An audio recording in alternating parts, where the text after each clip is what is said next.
I apologize, everyone, for the wait. I apologize. I didn't want to compete with Chill for numbers. I would have lost that battle, so I wanted that show to end before I went live. So you guys had to wait 35 minutes beyond the time I said. Saying I'm putting in P5 performances is crazy. But I do appreciate everyone who did wait. I saw you guys having some good conversations in the chat about Charles Barkley and stuff. I was paying attention somewhat. People were talking about Derrick Rose peaking over Steph Curry. I don't know what that's about. But Open Court, this is the second episode of the show where you guys just get to come up, talk basketball. I have no idea of anything I've missed on the panel this week or anything I've missed on any of the other shows. I don't know what's been said.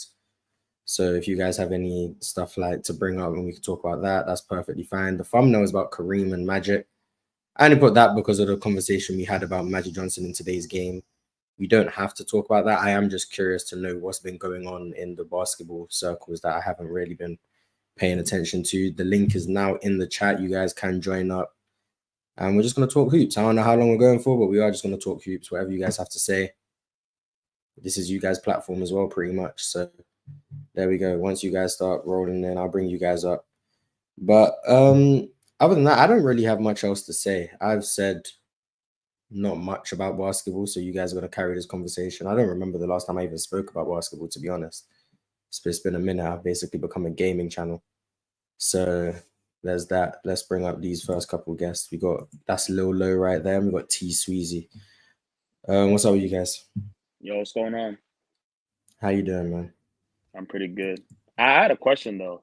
So I get like Steve Nash in Dallas wasn't as good, but like even if you look at his accolades, he still made an All-NBA team. Like he was still like one of the best point guards in the league. He like top 5, like at worst, even in Dallas at his best. So why do you think people don't look at that like that year in Dallas? Because he didn't win the MVP. Okay. That's why. I say all the time, Steve Nash in Dallas is an elite point guard. Would I say I don't think he was the best in the league? That was probably still J Kidd. Yeah. But he was like second. Like other than J Kidd, I don't know who else you'd really put above him. Those like, Dallas what teams was were that? also 04? great offensively. Like what year did he make NBA? 03, 04 is probably when I'd say Steve Nash hit another level because he just started getting healthier. So like maybe you could try and sneak 02 in there. I don't know.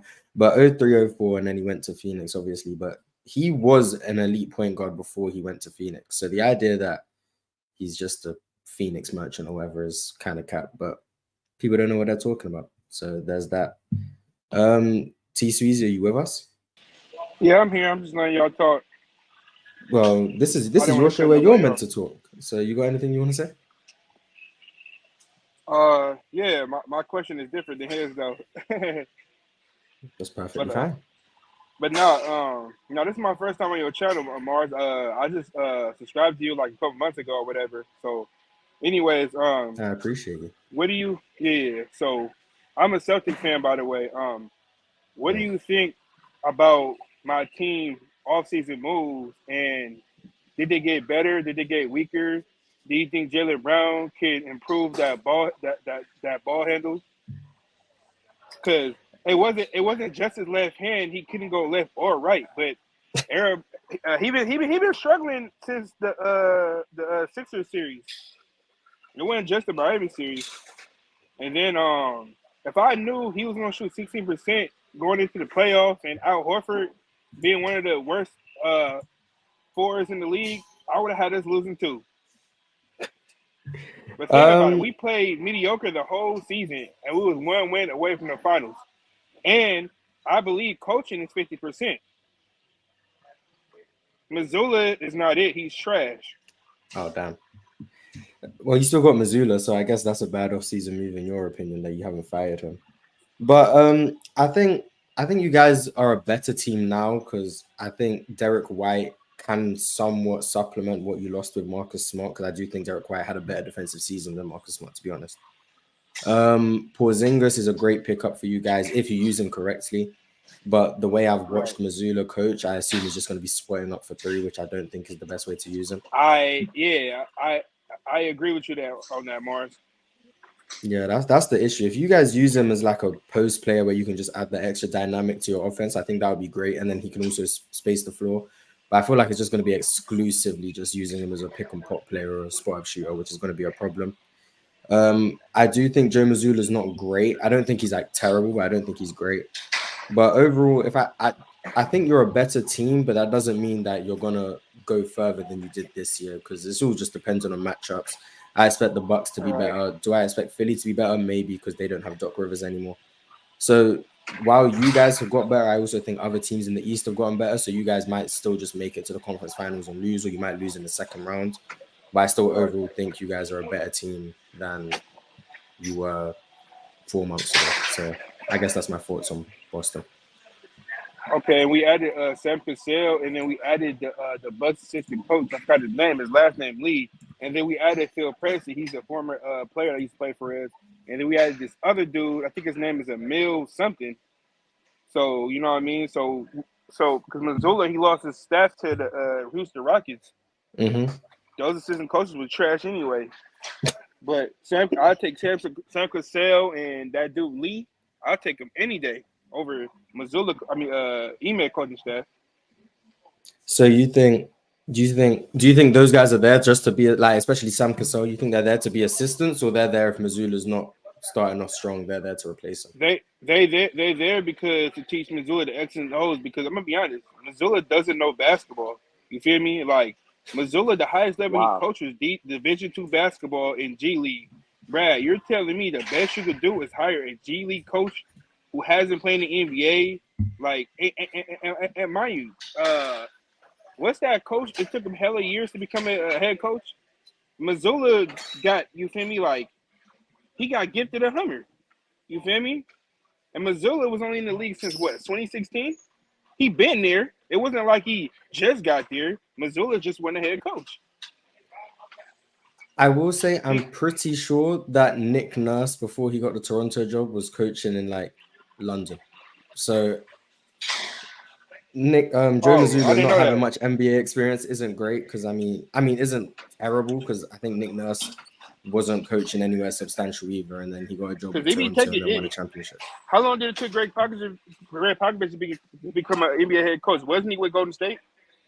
I don't know, genuinely. I know he was like a GM for the Spurs, which I don't know what happened. Then he hired himself, so he believed in himself.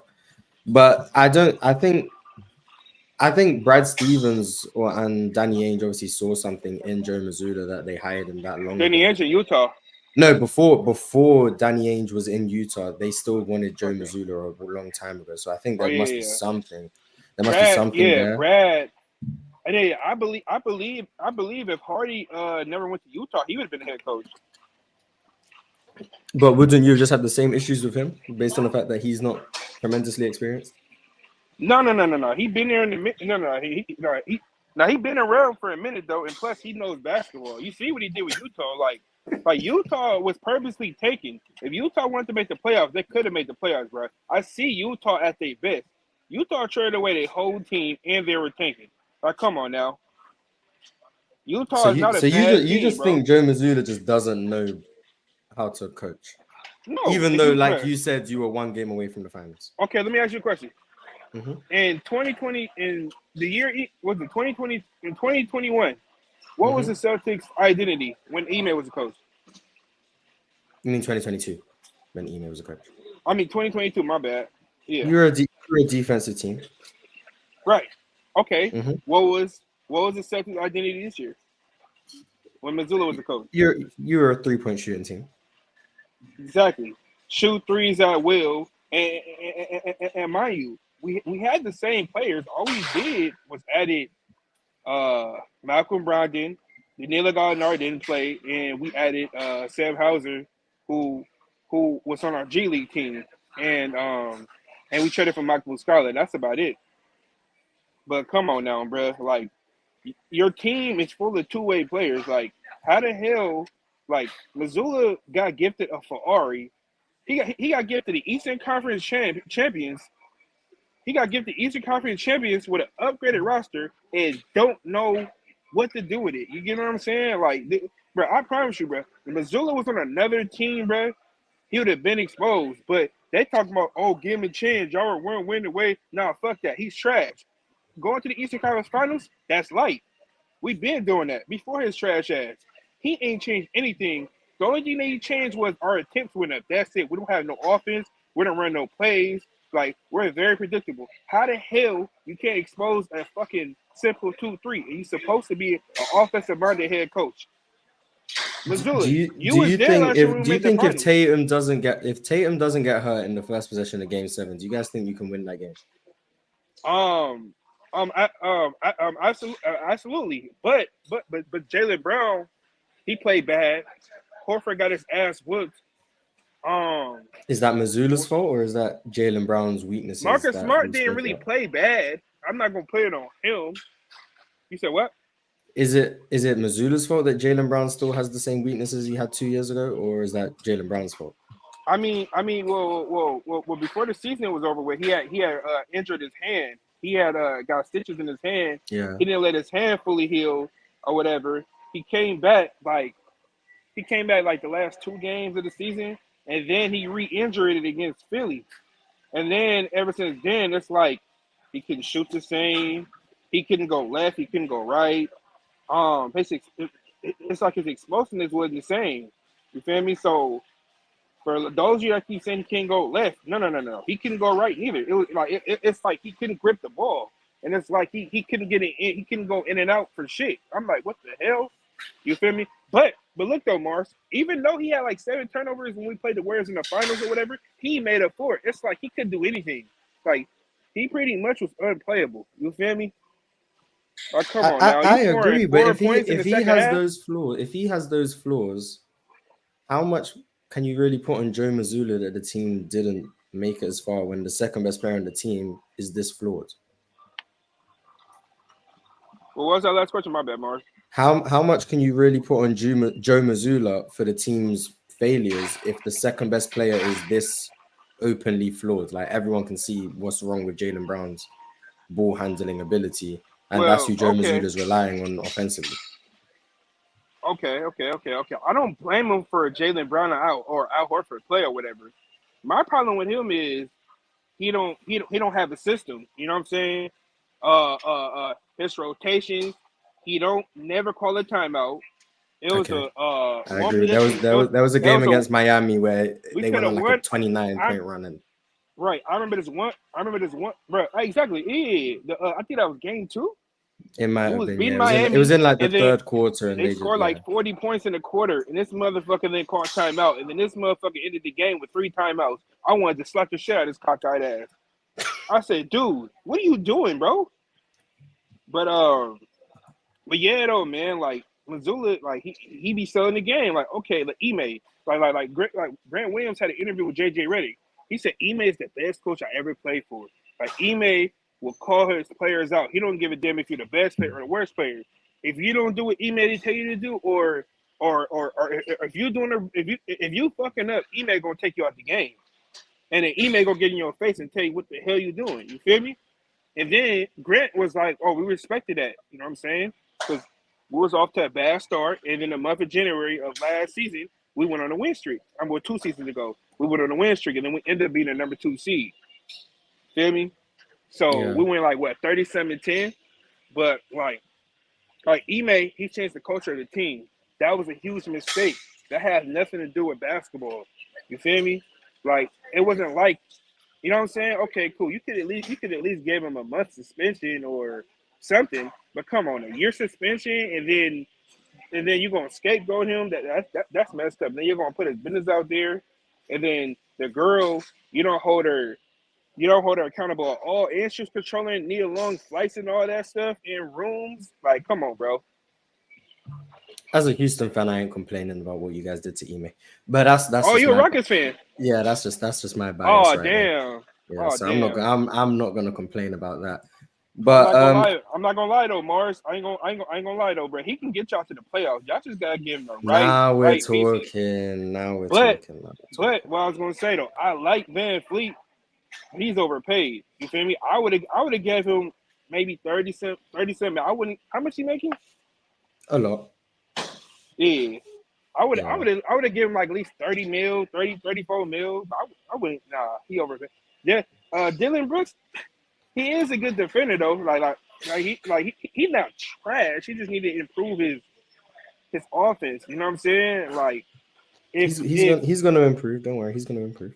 If he was so trash, how he made what he made first team All D? I think he was second. Team.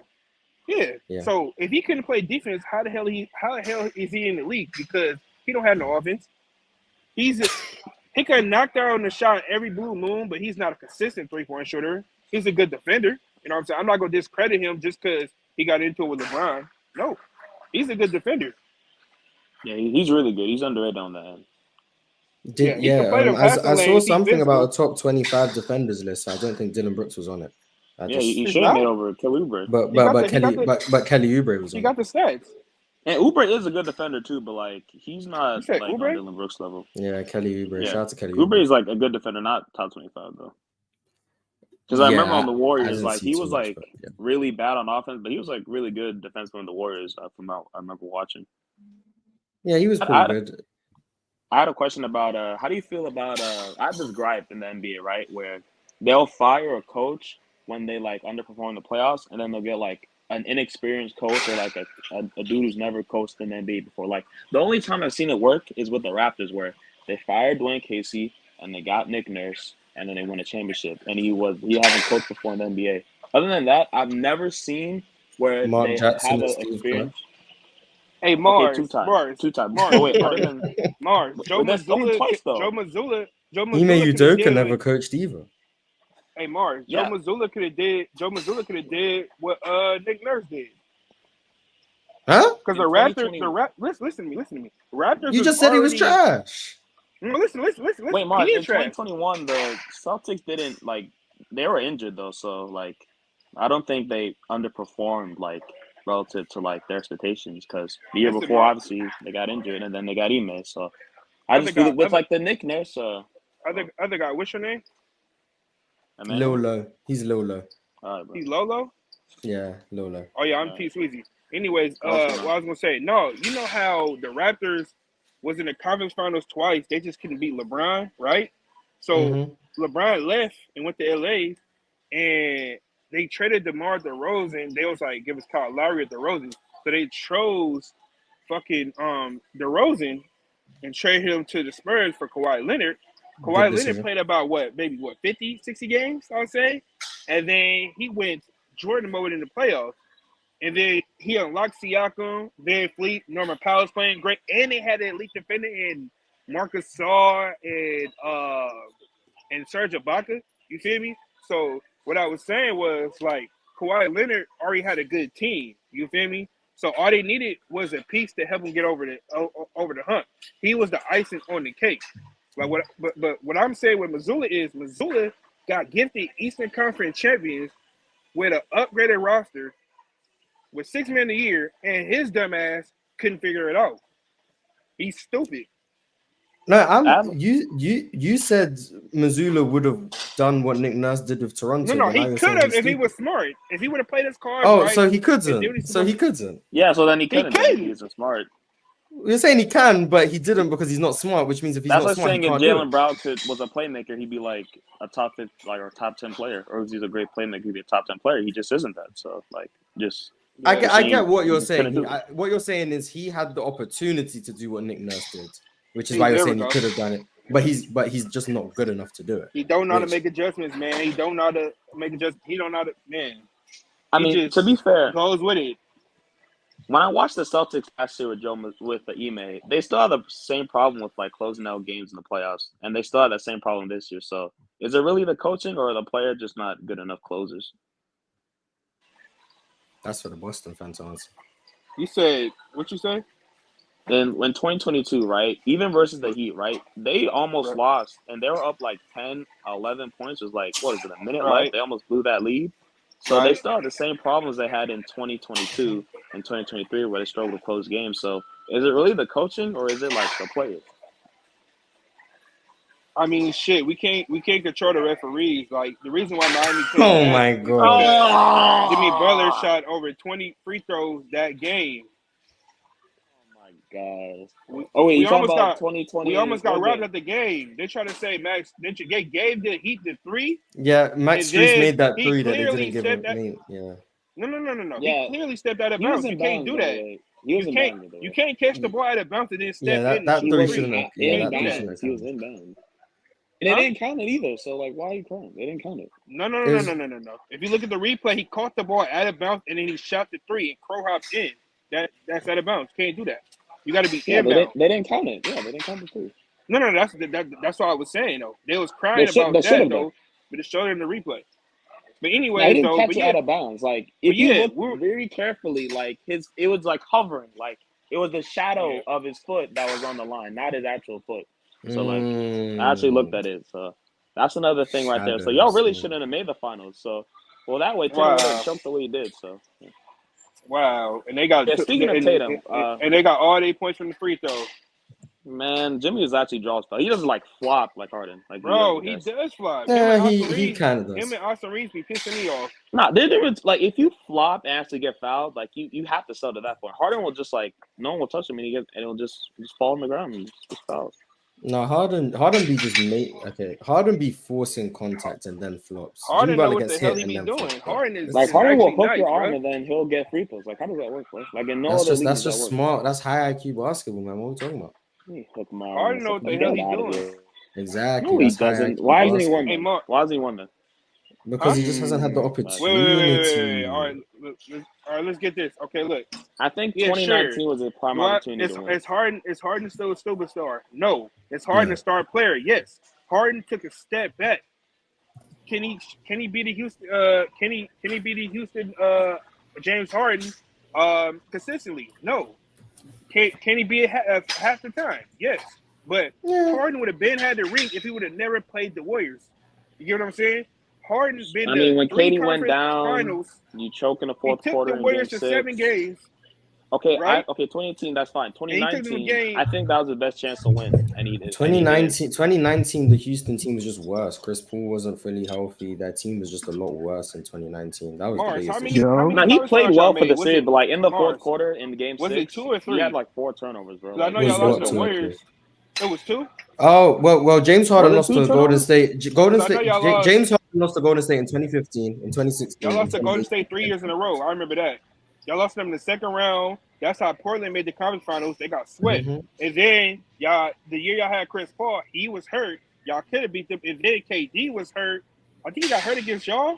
I can't remember. I and they still could have won. So I'm not trying to hear that for 2015, 16, 18, and 19. James Harden lost to Golden State. And then 2017, he lost to San Antonio. That was the 5-year stretch. Okay. I think trading for Capella was their biggest mistake because Capella was their only shot at guarding AD in the bubble, and they just traded him away. I feel like because with the Warriors, that's because they needed spacing for Russ, and then the playoffs came around, and Russ should have been on team either. I'm not gonna lie. I mean, he wasn't fucking with Chris Paul, so. I mean, who does? Who really messes with Chris Paul? Let's be honest. They say y'all dumped Capella because of salary. LeBron messes with Chris Paul. I didn't know about that. But LeBron's never had to play with him. That's why. Yeah, true. Yeah. It could still happen. You never know. Nah, I think he'll retire with the Warriors because this is probably his last. I doubt it. I'm not gonna lie. I see LeBron playing for the Hawks. Huh? Ew. I see LeBron playing for the Hawks, Atlanta. Is that why? I don't know. I feel like he's just eyeing it for some reason, though. Like it's I don't know. LeBron just does weird stuff, like unexpected things, man. That's so random. He's not that weird. Did you just have like Atlanta's a dream? Not really weird though. It's kind of a. It is very random, bro. I've been in Atlanta, it's bro. like black. It's one of those ghetto places. It's like black. It is though. Mad ghetto in there. Atlanta black as hell. Where are we learning? No, that's fine. Like it's just random. Just LeBron I don't know. Atlanta. Atlanta trade is crazy though. I don't think LeBron's gonna choose a team because it's more black than another team. No, but I see Bronny going to the Hawks though. To be honest, is Bronny even still playing basketball? Yeah, that's a whole nother. If Bronny doesn't play, I don't think Bronny's going to play this season though. I'm not gonna lie. So he's not even going to the league this year, which means LeBron has to play even longer. If he takes a year off, that's gonna ruin LeBron playing 2 more years. His thing. He'd have to play. He'd have to play 3 more years, including this one, right? Yeah, this year because Bronny wouldn't go to the NBA after this year because he's not playing, and then Bronny would play his first year in college next year, which means that's already 2 more years LeBron would have to play. So in order to play with Bronny, he'd be in his 3rd year. So you see LeBron playing at how old would he be? 41. I can see him. Yeah, I can see him. Jamal Crawford was doing it in Atlanta. Okay. In Atlanta's crazy. I don't know why you said Atlanta. ATL. Atlanta's real hoops, man. Get Trace. Come to Orlando. Come to Orlando for like your final year. Okay, yeah. I'm gonna move Lil Low on. I'm gonna move T Sweezy on as well. I'm bored of hearing about. Oh yeah. All right, peace. One thing I did want to bring up because I feel like a lot of people have the conversation about big men, and I haven't had this conversation with people. Hold on. Sorry. Finish. I didn't mean to interrupt you. Sorry. I just had another big to bring up after you. Sorry, go ahead. No, you good. So I hear a lot of people try to say like this era of centers is so weak, it's so pathetic, it's so bad compared to so many other eras. And I really just don't, after like thinking about it, I don't really understand why there's so much criticism for like bigs in this era. Especially we see already with like Jokic being as dominant and as great as he is. Embiid, when everything's said and done, I mean, more than likely he'd be a top 10 center of all time as long as he keeps playing at the very least. And then other centers, although they're not as offensively gifted, other than Cat, he's kind of like a weird kind of hybrid where he sucks at defense, but is really good at offense. You know, not great at playmaking, but he can score. He just, Rudy Gobert, if he stretches the floor with that fake three-point shot we seen, that might help him out a little bit. But there's a lot of other centers that are pretty good at defense, with Bam Adebayo, Robert Williams, even Rudy Gobert. So the idea, even Anthony Davis, if you count him, the idea that this era is like extremely weak and an easy pickings for centers, I don't know if I agree with that take. What y'all think? I think it's stronger than what the 2010s were, when it was DeMarcus Cousins and DeAndre Jordan and Marc Gasol and Joakim Noah. I think it's better than that.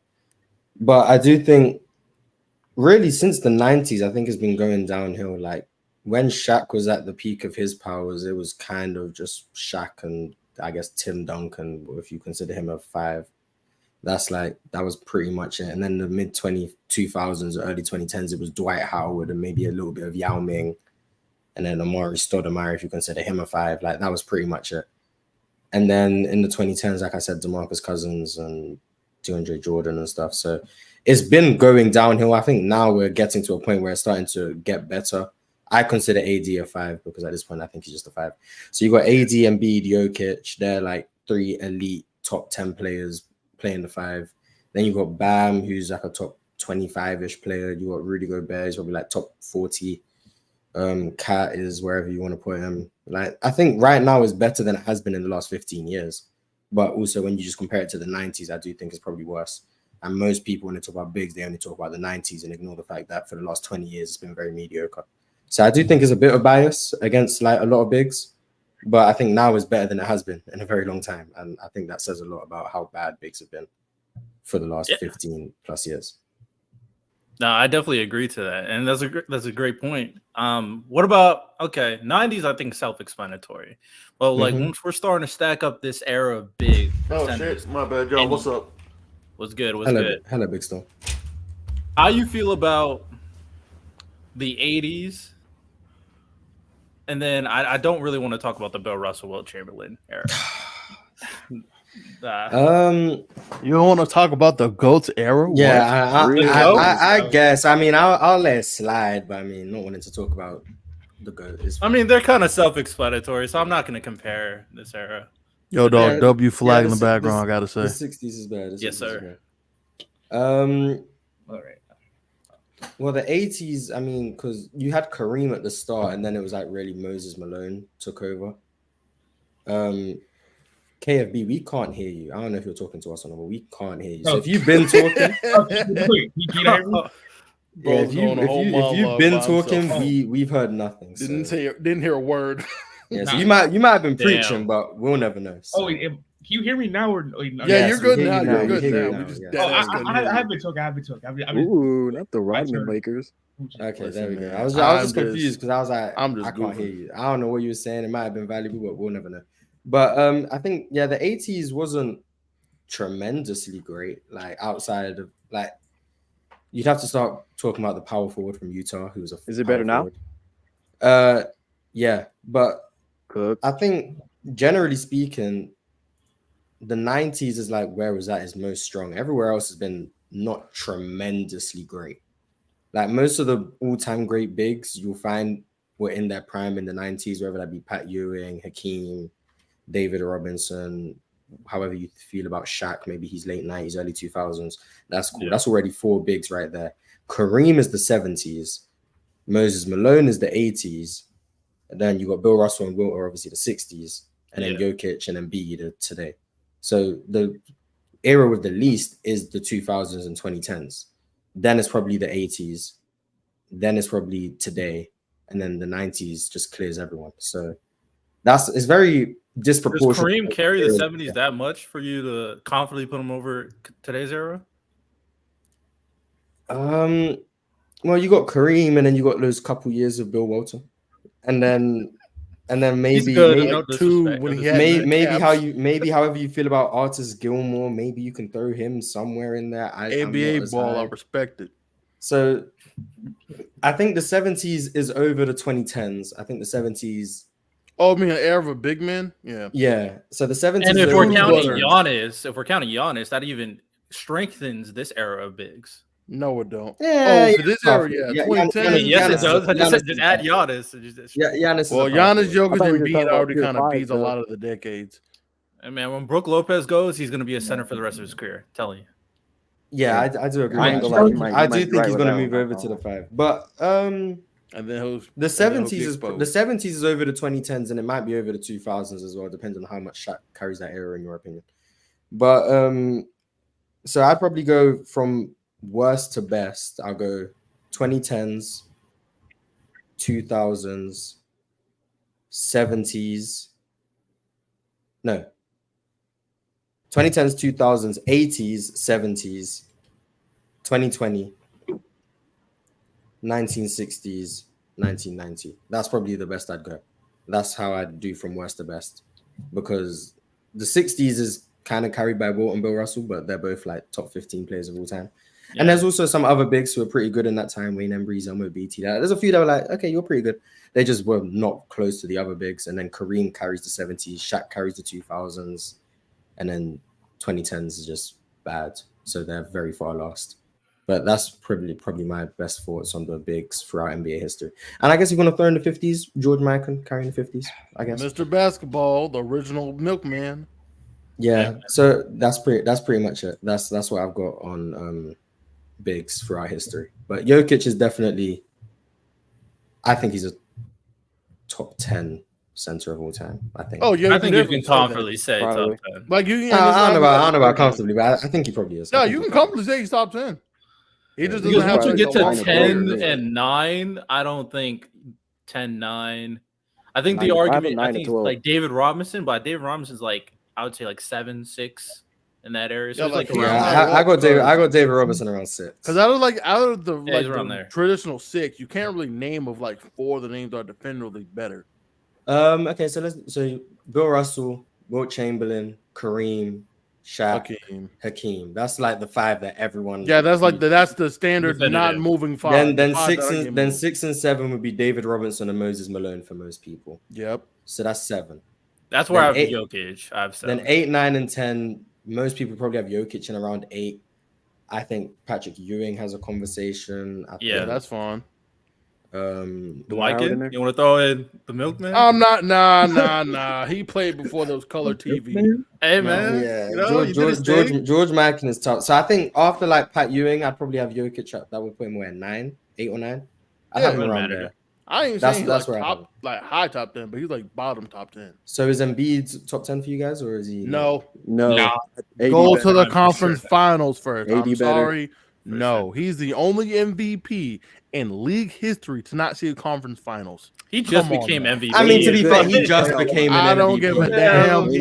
No. I don't care. He's an MVP. Everyone said he was better. That's like saying Giannis the first MVP he got, and Jokic the first MVP he got. That you could say the same thing when they. No, to be fair, Giannis in 2019 Giannis made the conference finals before he did. And so did Jokic. Jokic made the conference finals in 2020, so he'd already been in the conference finals. So you're cooked, buddy. But Embiid is 30 too. Dog is getting old bro. ass man. I'm not gonna lie, bro. What MVPs didn't make the if I was conference Philly. finals instantly? Let's think about this. Is there any MVPs who didn't make the conference finals before they were MVP or in the MVP season?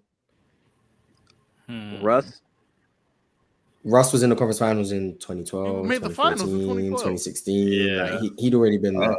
You have James to Harden get- you was have in, to pick, James like, Harden wait, was in the was it finals in for what? 2012. James Harden was in the conference Derrick finals in Rose, did he make 2015. conference finals? 2011, yep. That- the 2011 year they were in the 2011. conference finals. Damn, MB, you kind of Yep, cooked, bro. and fraud. Kind of. Oh, you guys are saying didn't make the conference finals? Yeah, an MVP Oh, yeah, who he's had never done. been in the He's conference done. finals. He's done. He's cooked. Michael man. Jordan. All he had to do Michael was just Jordan didn't do score. it. Oh God. But Michael Jordan made it to the finals.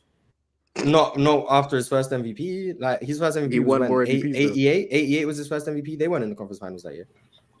Embiid So was we saying another MB, we point saying Michael guard. Jordan was a folder. Never been in the conference finals and he was an MVP. Yes, I have to stay consistent. Yes. Before Scotty. I have to stay consistency. Okay. I okay. made. So I Embiid- gotta be Embiid is consistent. about to I become can't the switch GOAT, things bro. up 'cause I look like a fraud. No. MB better be the GOAT. I mean, based on the trajectory, I mean, No. That man's kneecaps always explode near the end of the season. I'm not. No. First it Have was a you seen the picture of meniscus, his knees, then though? it was I his feel face. bad. Next, he's gonna break like his goddamn fibula or something. I God mean, forbid he some lost. of his injuries are just freak injuries. I bet So, I can't I even talk mean- I ain't about gonna fan. lie. That Siakam injury was not an accident. He meant to elbow him in the face. No, when Embiid was people be choking out hating, Cat people that be one time. hating.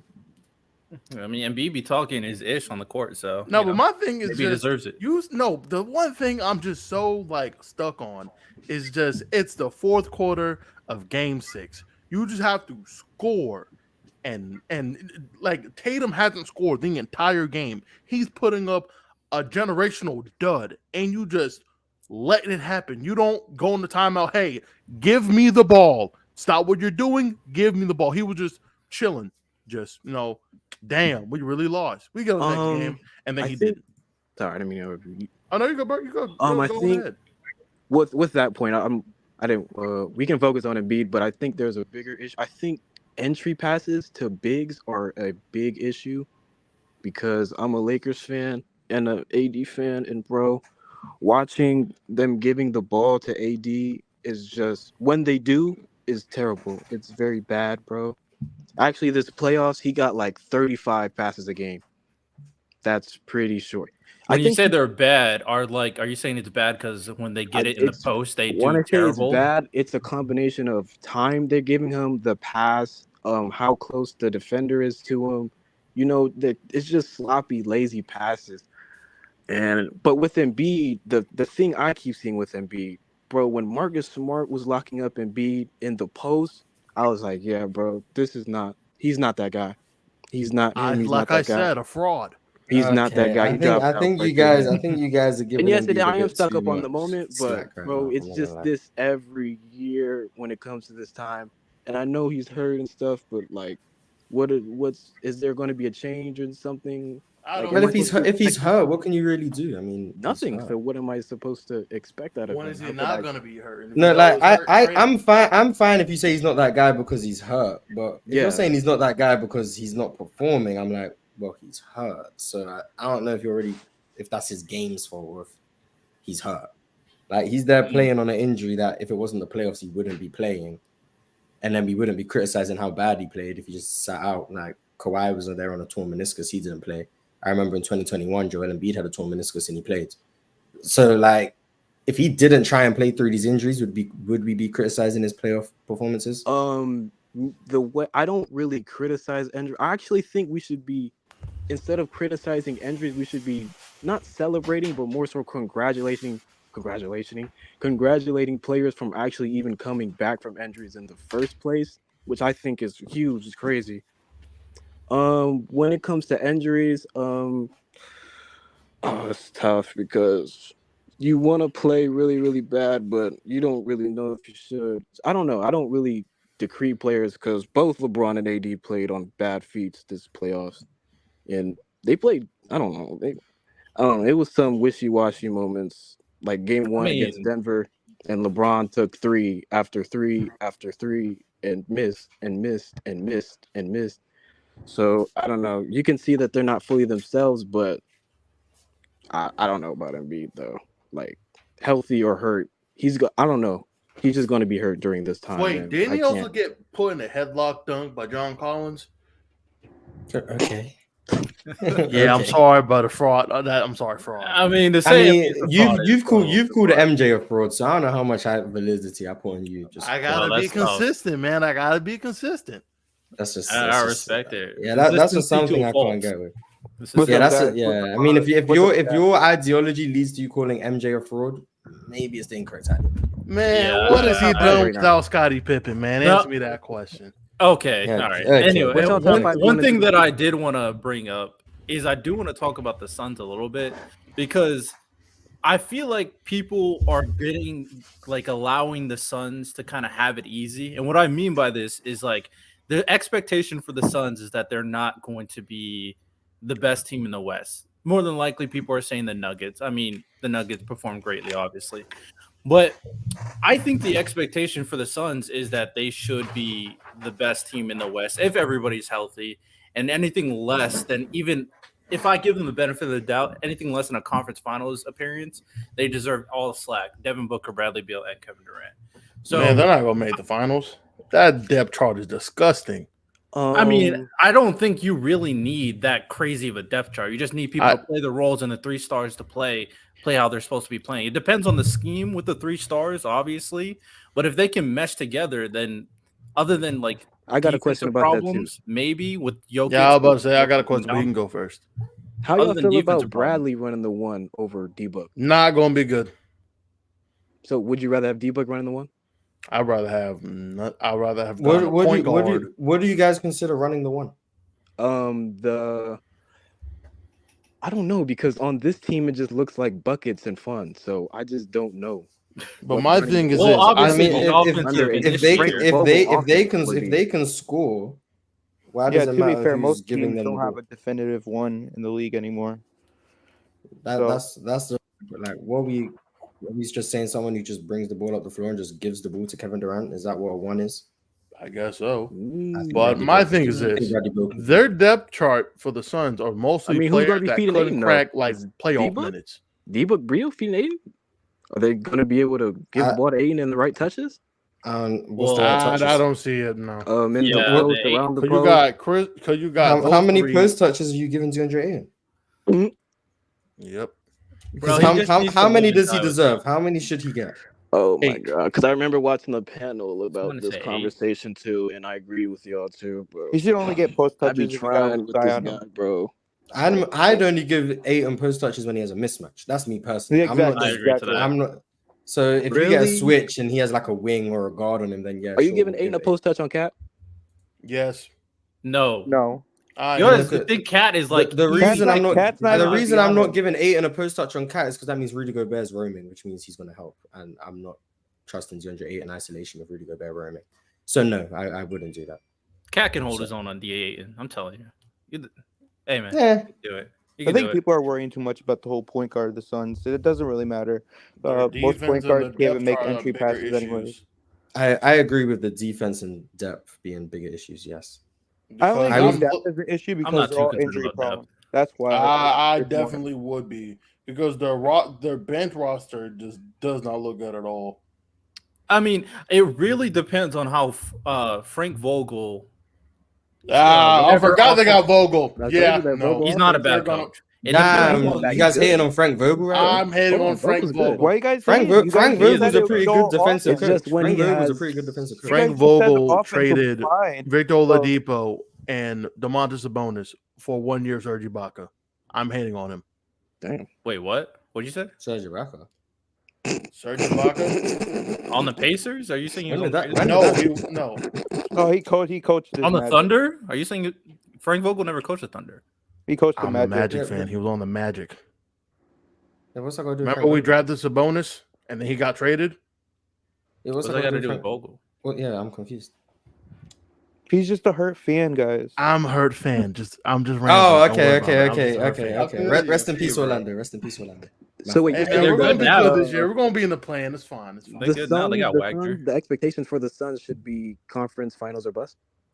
I say expectations should be I don't final. do expectations based on like a certain rounds because it's all matchup dependent. Like if they I run just into think- Denver in round 1 and they lose, am I going to be they failed because they had the best team in the West in round 1? I'm like, that's kind of tough. Like if Denver end up being a 6 seed because they load managed throughout the regular season and then Phoenix play them in round 1 as a 3 seed and lose, am I going to say Phoenix failed because they lost to the best team in the West in round 1? No, I think it's all matchup dependent. Phoenix should go into every playoff series except against Denver and maybe the Lakers and expect to win. If they lose to any team other than those two, I think it's a failure. That's how I'm viewing it. But it doesn't matter what round they play those teams. To me, like if they play the Lakers in round 1 and lose, I'm not going to say they failed because they lost in round 1. But they play Denver though. Don't you think it would be just who scores, like which offense is better? 'Cause I don't think either defense is great. Well, yeah, I do think the team that scores more will win those games. Not that's all I'm saying, Morris.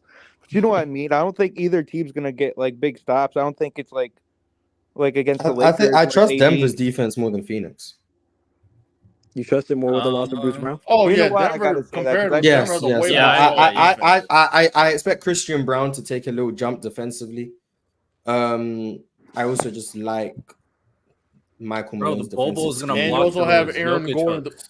Hold on. I'm telling Who you. said something about Bol Bol? Hold up. What He's you about to say? block the Jokic hooks, bro. It's about you about to I don't want you to say a word about Bol Bol. Bol Bol's gonna get That zero man is a playoff. cone. Hey, Bol Bol, he knows is the a Denver. Oh yeah, we have an Bol Bol Orlando knows the fan here, Denver so he players. actually Bol Bol witnessed play Bol Bol. He knows firsthand. their plays, man. He knows the Bol plays. Bol You is should like terrible. Bol Bol. Oh damn, you don't like Bol Bol? Damn. What's that tonight? No, he did nothing. He had an insanity run earlier in the year, then he didn't do nothing else. 7 foot like 3. I got a question. Do you think a 7'3" person getting 20 minutes a game, only giving you 5 rebounds is good?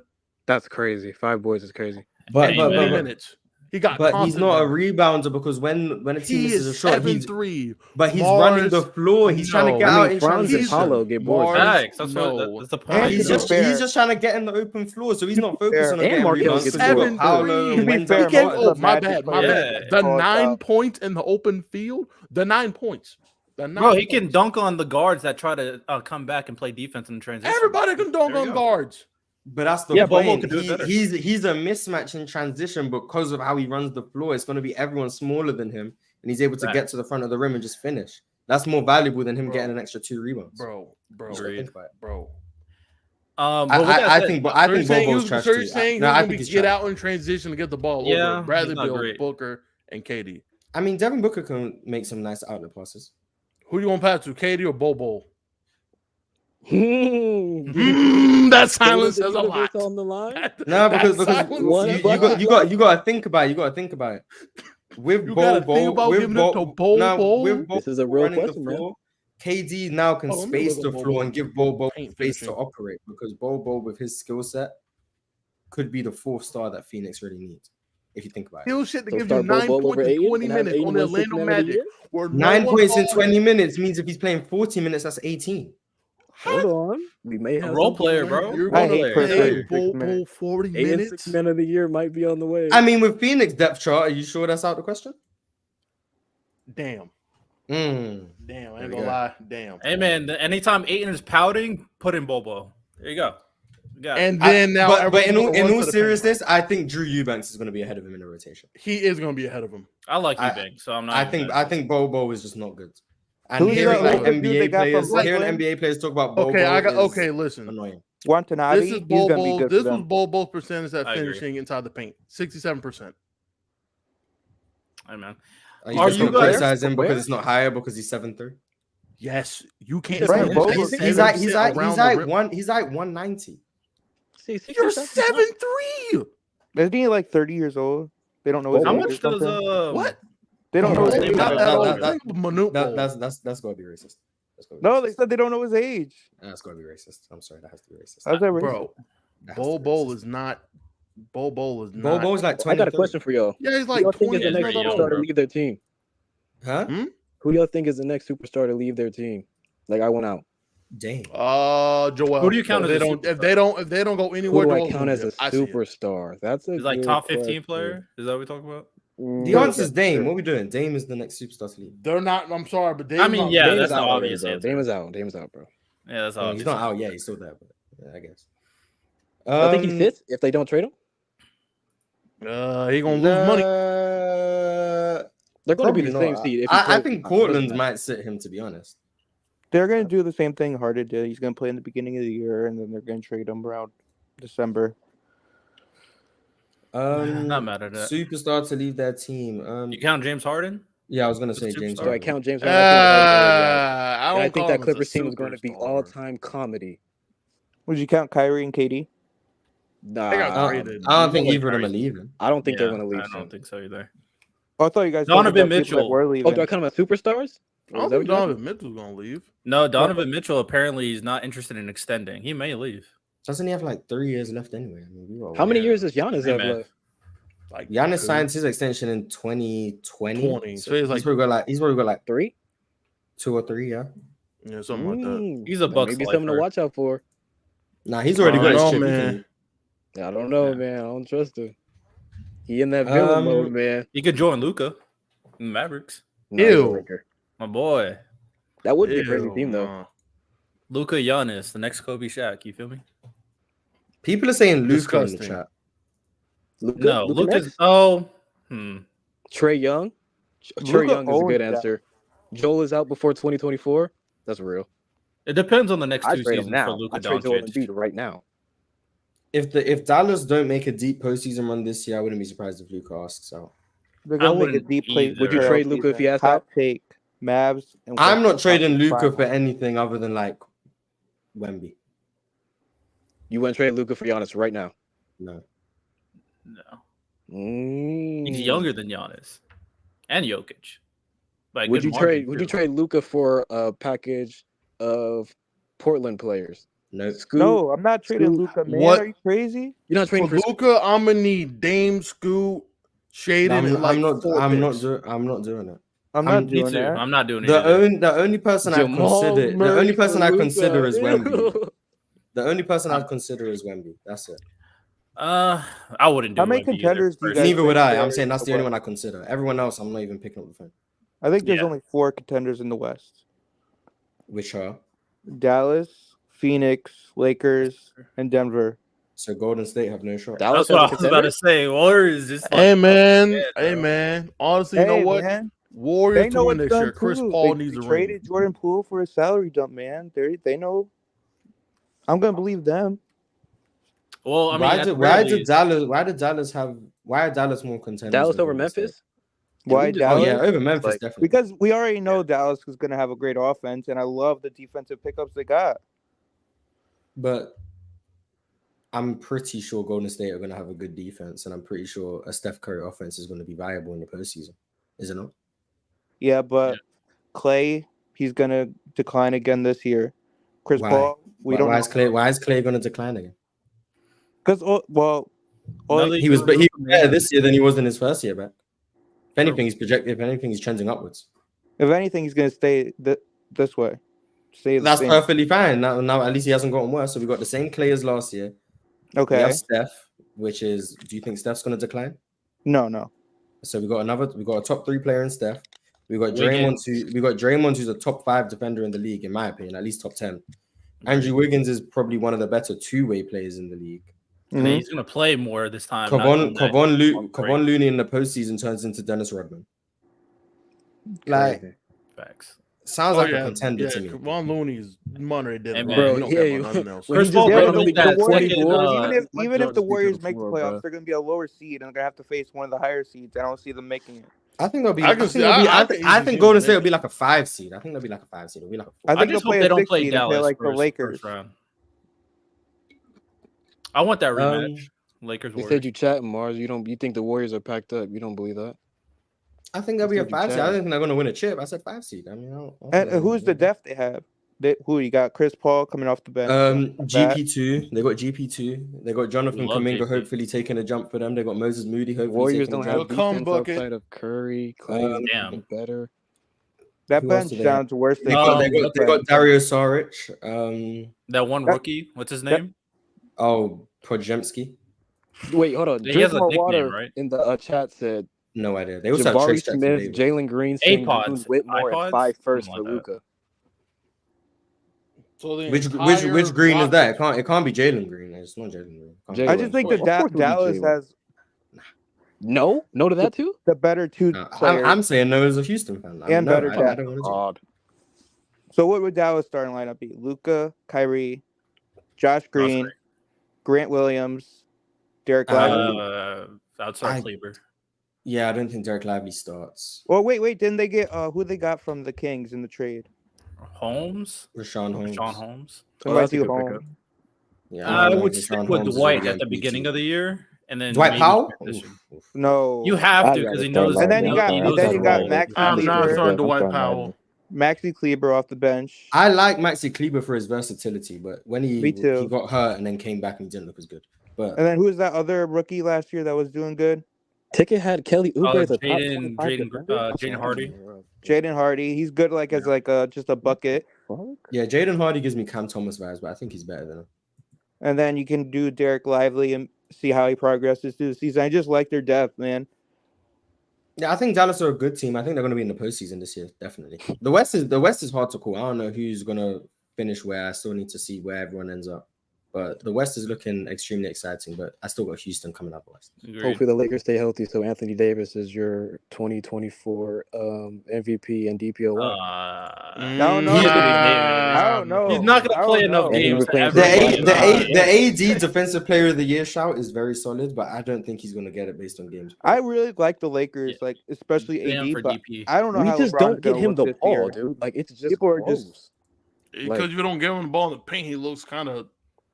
It's Davis not be just the paint. streaky We when just it give him comes the down ball to his in- offensive skill set, bro. I mean, This player That's was the the way, definition bro. of him being Expecting a guy to streaky. play deep. how many people who are that good defensively are ever? That's what I'm saying. really And consistent scoring offensively? 30 is just not fair at this point, bro. I'm not asking consistent. Would you consider Akeem a consistent offensive player? Sure, we'll go with Hakeem. How many more are there? Yeah, I consider him an offensive player. Kawhi. No, 2 years Hakeem was consistent. I still think Kawhi in the Raptors was still lead defensively, so I'd say Kawhi. Sure, Cool. 2. Yeah, let's keep Okay, going. Let's see 2. how far the Alright. list can go. But you're not asking him to play DPOY level defense like AD though. If we're being honest, we're not in the asking Kawhi playoffs. to play You DPOY. definitely Could are you for say Kawhi. Scottie Pippen? We're In the asking AD to playoffs, I play think that he had level less of a defense burden every defensively. single but night, that's- regular season and playoffs. But You could when say fourth Scottie quarter, Pippen. ready to lock up. Kawhi's your guy. Yeah, Gary before AD's asked to do it for 48 minutes. You're Gary not wrong. Payton. Okay, Gary, Consistent we're just offense. we're just lowering the standards now. Hey, I'm just going by what we have in history, man. I can't make up names. Wilt Chamberlain? No. I mean, they were asking him to do a lot on offense. He Well, was he was asking inconsistent. himself to do a lot on offense, to be fair. Luka and AD consistent duo scorer, better I than guess. Luka and Giannis duo? Okay. Luka and AD, but then Luka Giannis. Luka, just Just- give I Luka just like an need elite that. big man. It's GG's Philly. That's all we need. So Luka's a Laker after LeBron leaves? Hold Stop on. it. Mm. Well, I don't know. I don't know. I'm if okay Luka- with I don't know if Okay with Luka and Jokic would work out though. Luka and Jokic just a little too much for me. We mean a little bit too much. Bro, the shots So that did we Nikola Jokic did made we over- genuinely just get to 2 names? Yes. Yeah, Yes. Kawhi. The discourse around Anthony Davis is disgusting. Yeah, I'm not gonna lie. The expectations from AD, I It's think, are a super bit high. unjustified. And then he's not a top Wait, you 5 forgot Tim player. He Duncan. doesn't do that. Cause the Mavs are Sure, not a Tim top Duncan. 5 seed. We can go with Tim All Duncan. time. Yeah, That we have defense to is name cold. all time What players. we We saying can go about Tim Duncan, Stack? Kevin Garnett, sure. David people. Robinson. Hold on. If we held David Robinson to Anthony Davis standards, we'd have the same offensive question marks. Hold on. KG more Fair. consistent on offense than AD? And his Based on his prime. playmaking, yes. But if we held KG to the same standards we're holding AD to, we'd also call him inconsistent. Oh, we're talking about how we hold standards to AD. It's expected we're to talking be about like what players that the we have best to play. offensive and defensive player on the team. Yes. There's not many people who are expected to do that and they get criticized when they can't do it. Like David Robinson routinely in the postseason fell off and people don't even really bring it up. Would you say Giannis? David. Would I say Giannis what? Like in 2021? Was asked to Sure, play sure. DPO. That's I'll- amazing, I'll- but- sure. Maybe in the Giannis. finals. I'll say Giannis, but that's like we've got to 5 or 6 people in NBA history. Yeah, the Giannis But one's people also think highly interesting of AD. considering you have I don't remember. good defensive, very very good defensive pieces surrounding him too. I think the gap between AD and defense and the rest of this league is pretty big. I'm not even going to lie to you. Like it's a pretty big gap. I think he's probably the best defender in the league. I don't know if it's a pretty large gap. That postseason AD, that's a very large It's gap. just hard for me but AD in the postseason. feel- AD in the postseason was great. It's hard for me to compare like big man defenders and like guard defenders, like how like separate they are. I know value the big man, but like say Drew Holiday, like for his role, he's close to AD defensively. But his role is just so much I have less Jaden valuable. McDaniels as the best perimeter defender in the league. Yeah, that's just me. But that's not his fault. You know, he didn't I respect the Jaden McDaniels propaganda. I mean, yeah, it's not his fault, but I always say this. That's life. I mean, I don't know what to say. No, I know. I agree with short, like it is what it is. He just I ain't gonna lie, Jimmy Butler busted his ass. I ain't gonna for their job and not value. Wouldn't you say it's close to 80? If you don't you're saying so, Drew Holiday as a perimeter defender is nearly as good as Anthony Davis is like an interior defender, even though AD's one is more valuable. Yeah, I get what you're saying. I get what you're saying. Yes, I do think that's a.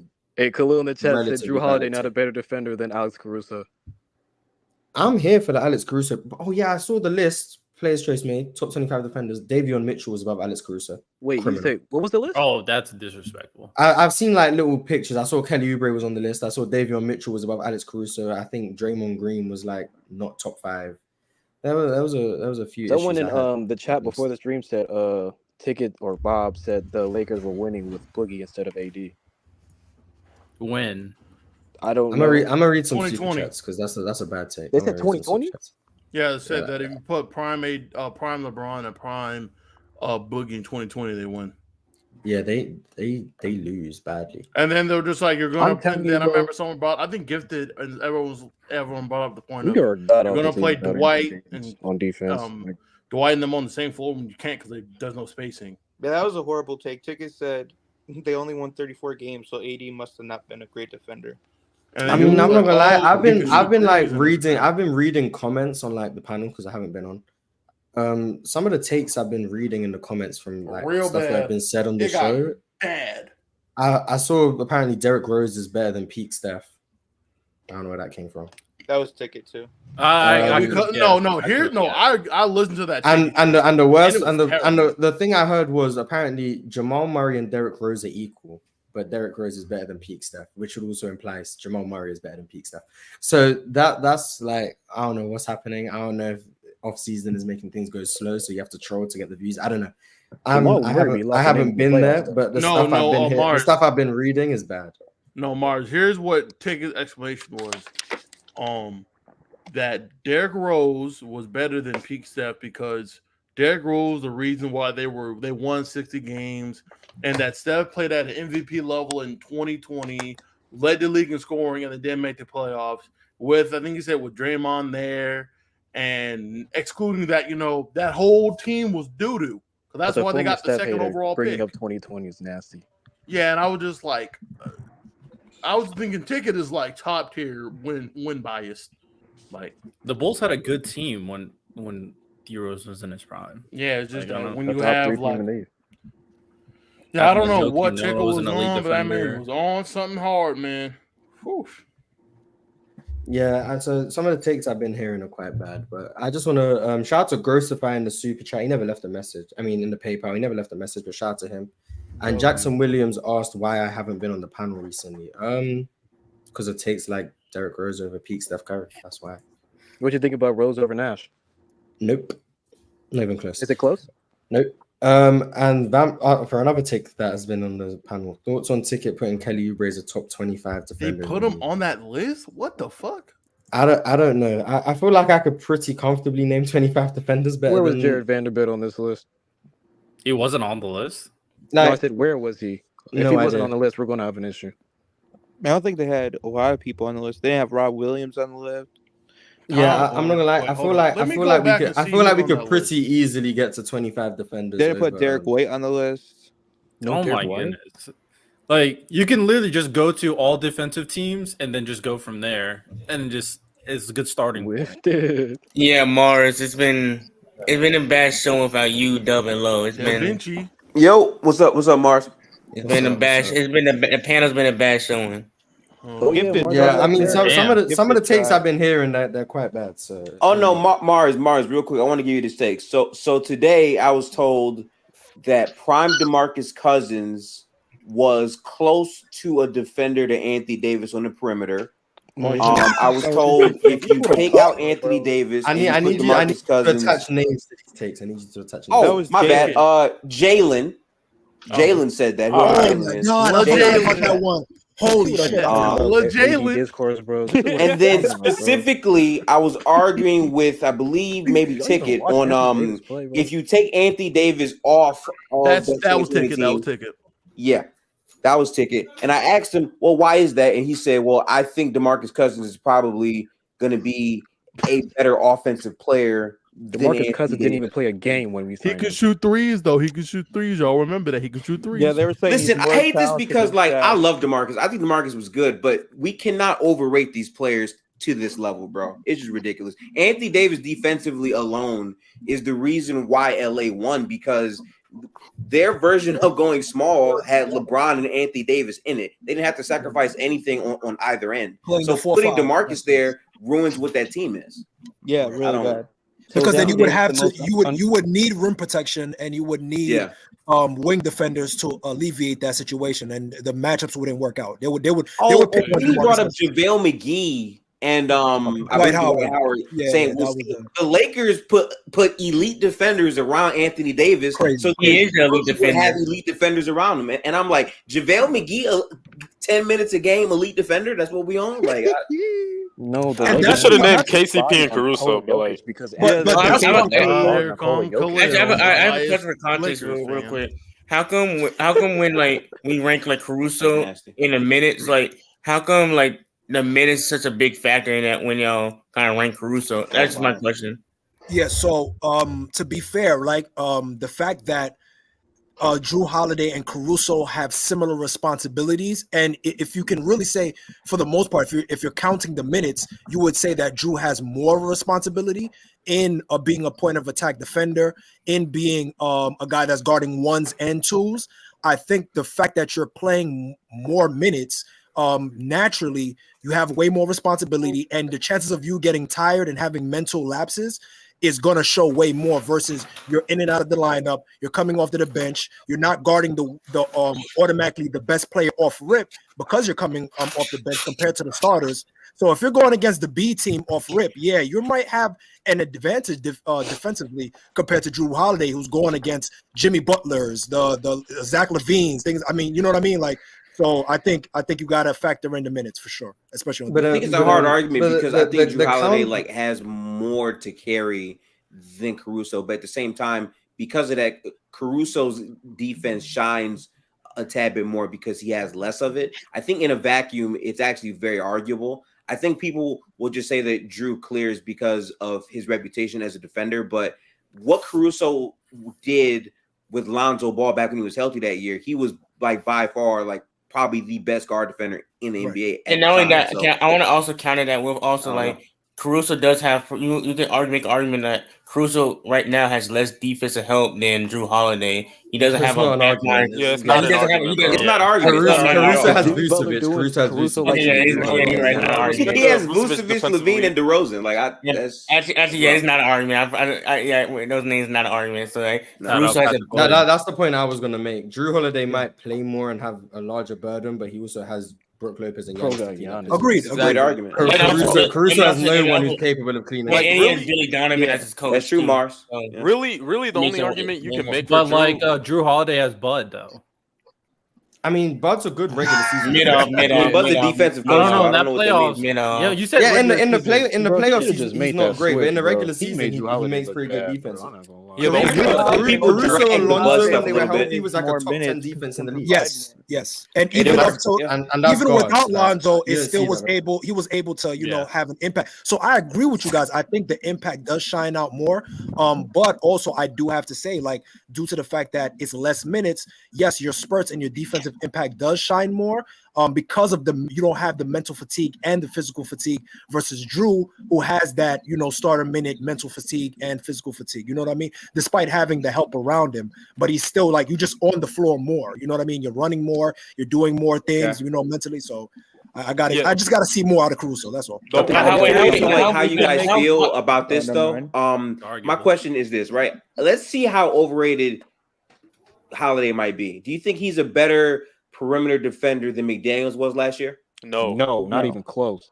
I love that you guys understand how good Jaden McDaniels is. McDaniels is really good at basketball. And I definitely was the one that put him on the top 25 because I saw he's really good at basketball. I've been pushing Jaden McDaniels propaganda for it feels like a year. Yes. I don't know. Oh, word Mars? Okay. Yes. Yo, okay. I said it on the panel. He has the potential to impact defensively 1 through 5. I think his skill set is going to be tailored more to 2, 3, and 4, where he's going to make his mark the strongest. But I think if you, in like small instances, the flashes 1 through 5 will be there. You know what I mean? Like he will do things in that responsibility. So yeah, his potential is through the roof. I just want to make sure everyone's on the same page. McDaniels is better than Mikal Bridges, right? McDaniels better defensively than Mikal Bridges. Yes. Wait, you said Mikal Bridges? I had to be brave, Mars, because last year I'd have to see more to be. I saw what I saw what he did in the playoffs last year, and I was like, okay, Jaden McDaniels is gonna take that leap this year. And like I had bro, if Cat doesn't get hurt, I still believe that the Wolves might have had like a top 4 seed last year. I even think this year they're really kind of, not giving them their proper respect in the West. A lot of people have them as like a 6 seed or an 8 seed. I think that team looked very good at the end of the regular season. Yeah, and did. Anthony paired with Jaden took steps on the defensive end. Great.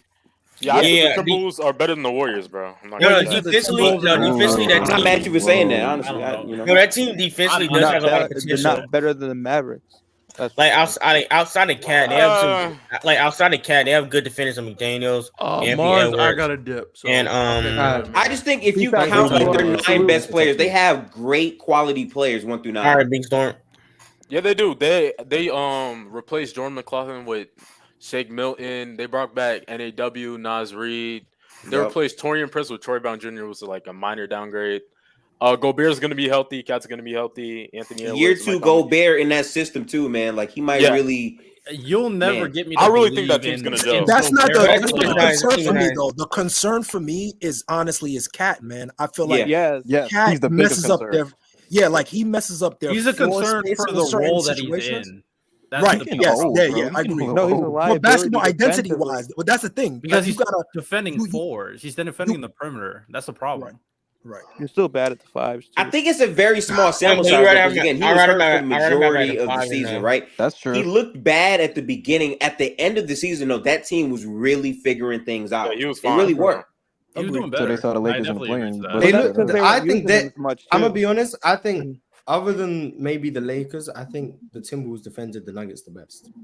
They did. I agree. And Cat was technically Jokic's primary defender. That's what I'm saying, bro. If you look at the numbers, I think Jokic was probably the most inefficient in the entire playoffs against Minnesota. If you go by that is skewed by the one game he was like 8 for 29. Yeah.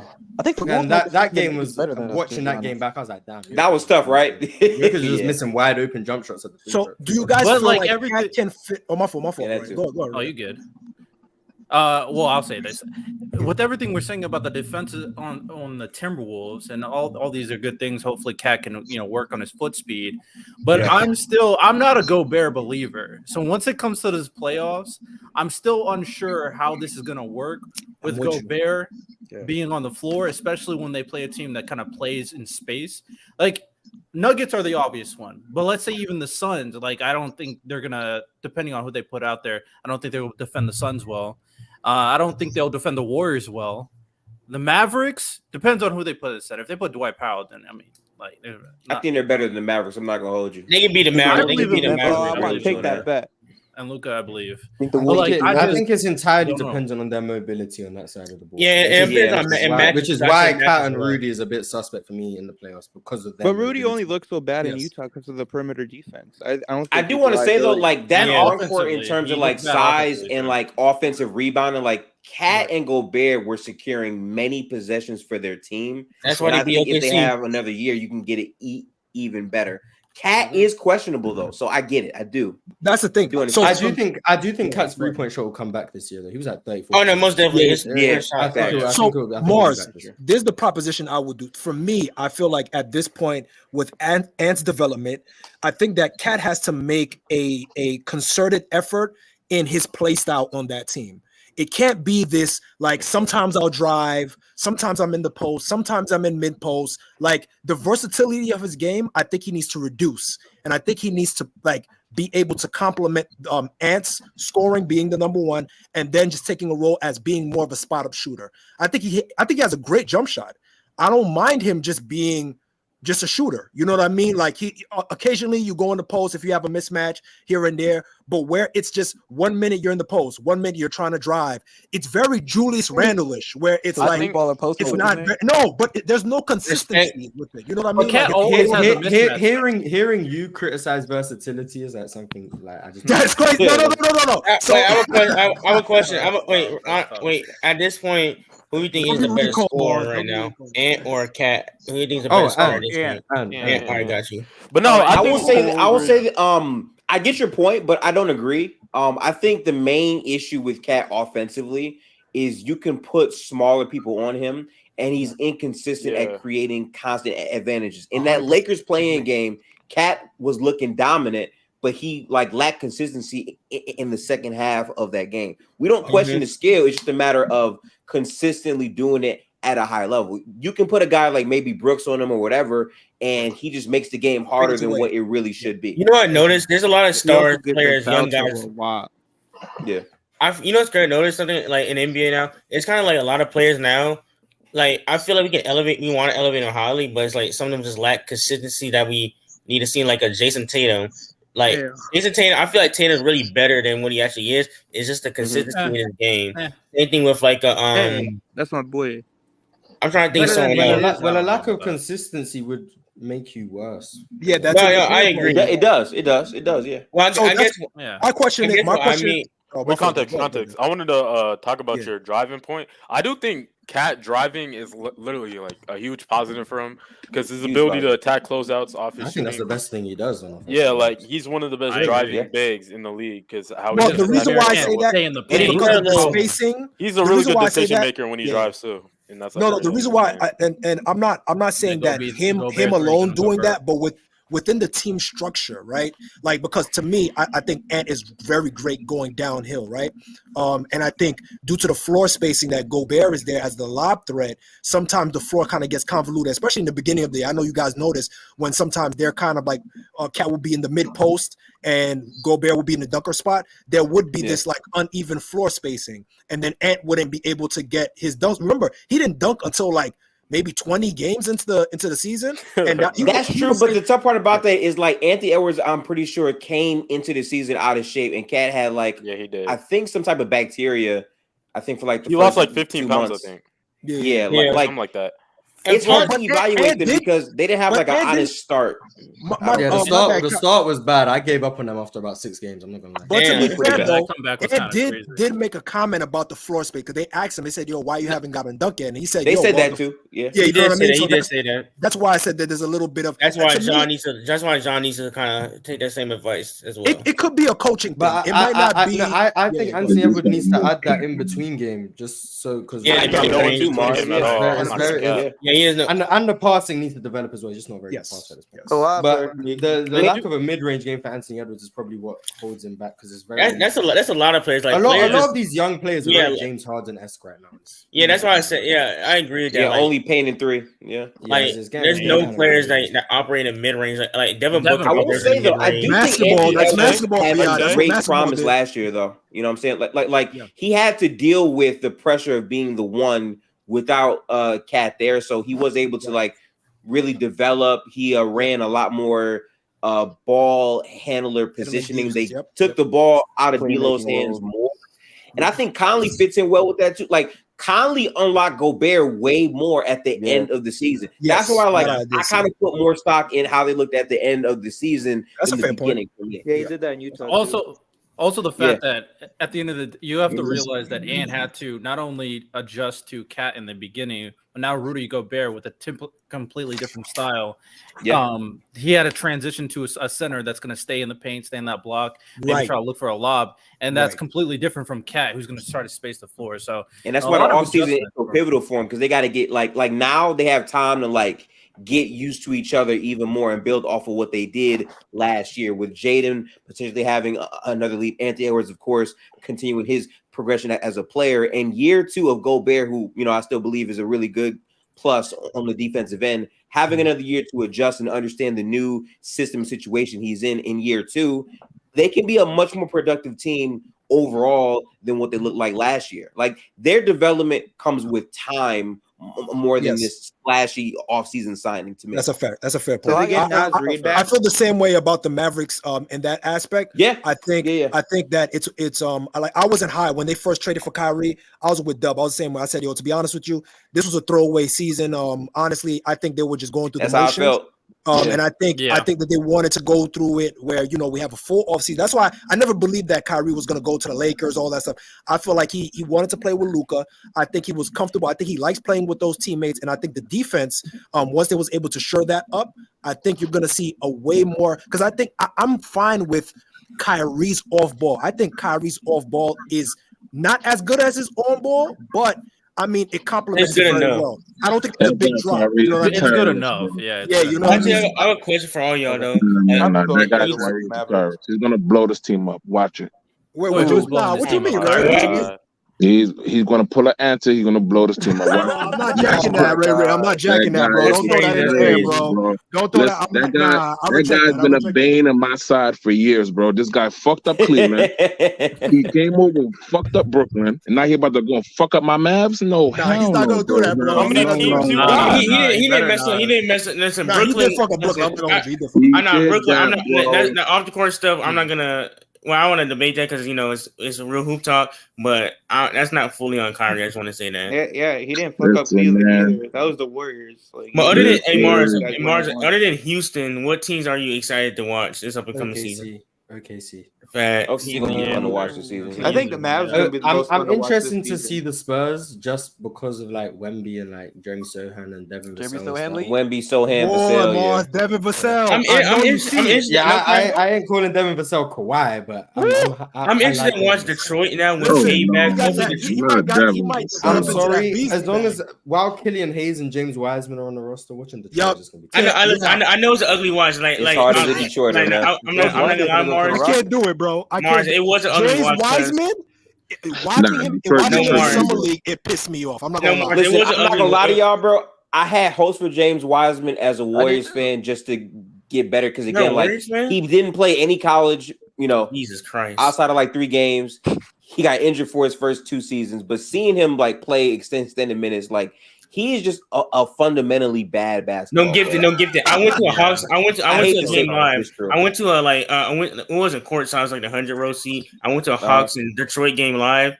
It was bad. Like I see him getting out rebounded by DeAndre Hunter. I see him getting out. He has to be a switch guy on defense to somewhat look. No, Trae Young. No, he got embarrassed by Trae Young on his switch. I watched it live. Durant, bro. I love that. Yeah, Jalen. Oh no, Durant is good. Jalen Duren is like. How y'all feel about Cade? I'm very high on Cade as well. I'm high on Cade. I'm high on Ivy. I'm high on Jaden. I want Cade to just play more minutes. Mars. He reminds me. My bad, but Cade, a player comp, reminds me in between, and I know it's a stretch, but between Brandon Roy and Luka. Brandon, you know the athleticism of Brandon Roy. Like he has the athleticism, Brandon Roy, but he has the methodicalness of Luka. No, actually, he don't have that athleticism. He is like an archetype of Luka, but I don't see the play style. He's not the athletic. Brandon Cade's not the athletic compared to. I think he has the pace of Luka, but I don't think he has like he can play at Luka's pace, but he can't control pace like a less athletic Penny Hardaway. That's a good way to say it. I know what you mean. Like he's less athletic, but he doesn't impose himself the same way that Luka does. Yeah, he can't because Luka can go from slow to slower and then a bit faster. Cade is pretty much like one pace right now. Yeah. Like, he can go slow, but he can't change his pace as quickly as Luka can, which I think a big part of that is like Cade has just been injured so much to where he doesn't even have time to like really work through it. Like this he is had like right? Or process the pace of the NBA. Right. Process the pace. He had like a 1 month stretch where like he was actually producing well against good defenses, and then he got hurt like a couple of times. You know I'm excited to watch Asar Thompson because when I saw him when he doing summer league, the defense. I love the Thompson twins, man. They both. Now we're talking. Mars, because I watched the OT games. Man, this is hoop talk, man. You already know what's happening. We're hoop talk right now. Bro, they gotta prove something. Listen, when I saw Houston get a man, they play defense. They play defense. That's all I care about. Like bro. No, they play offense. I love the feel for the game. 1,000% starting. Yeah, you said that. He's gonna start. Yeah. I don't know. But like playing defense, I need to pack you up, buddy. Listen. Houston needs to start. Houston needs to start. Van Fleet starting over Magic Johnson. I can't believe that. Amen Thompson is already the best passer Magic Johnson already, and he's played one. He's already better than Van Fleet. I'm sorry, he's better. He is already the best passer in Houston. You're right. He's the best passer in Houston. Well, I'll be honest with you guys.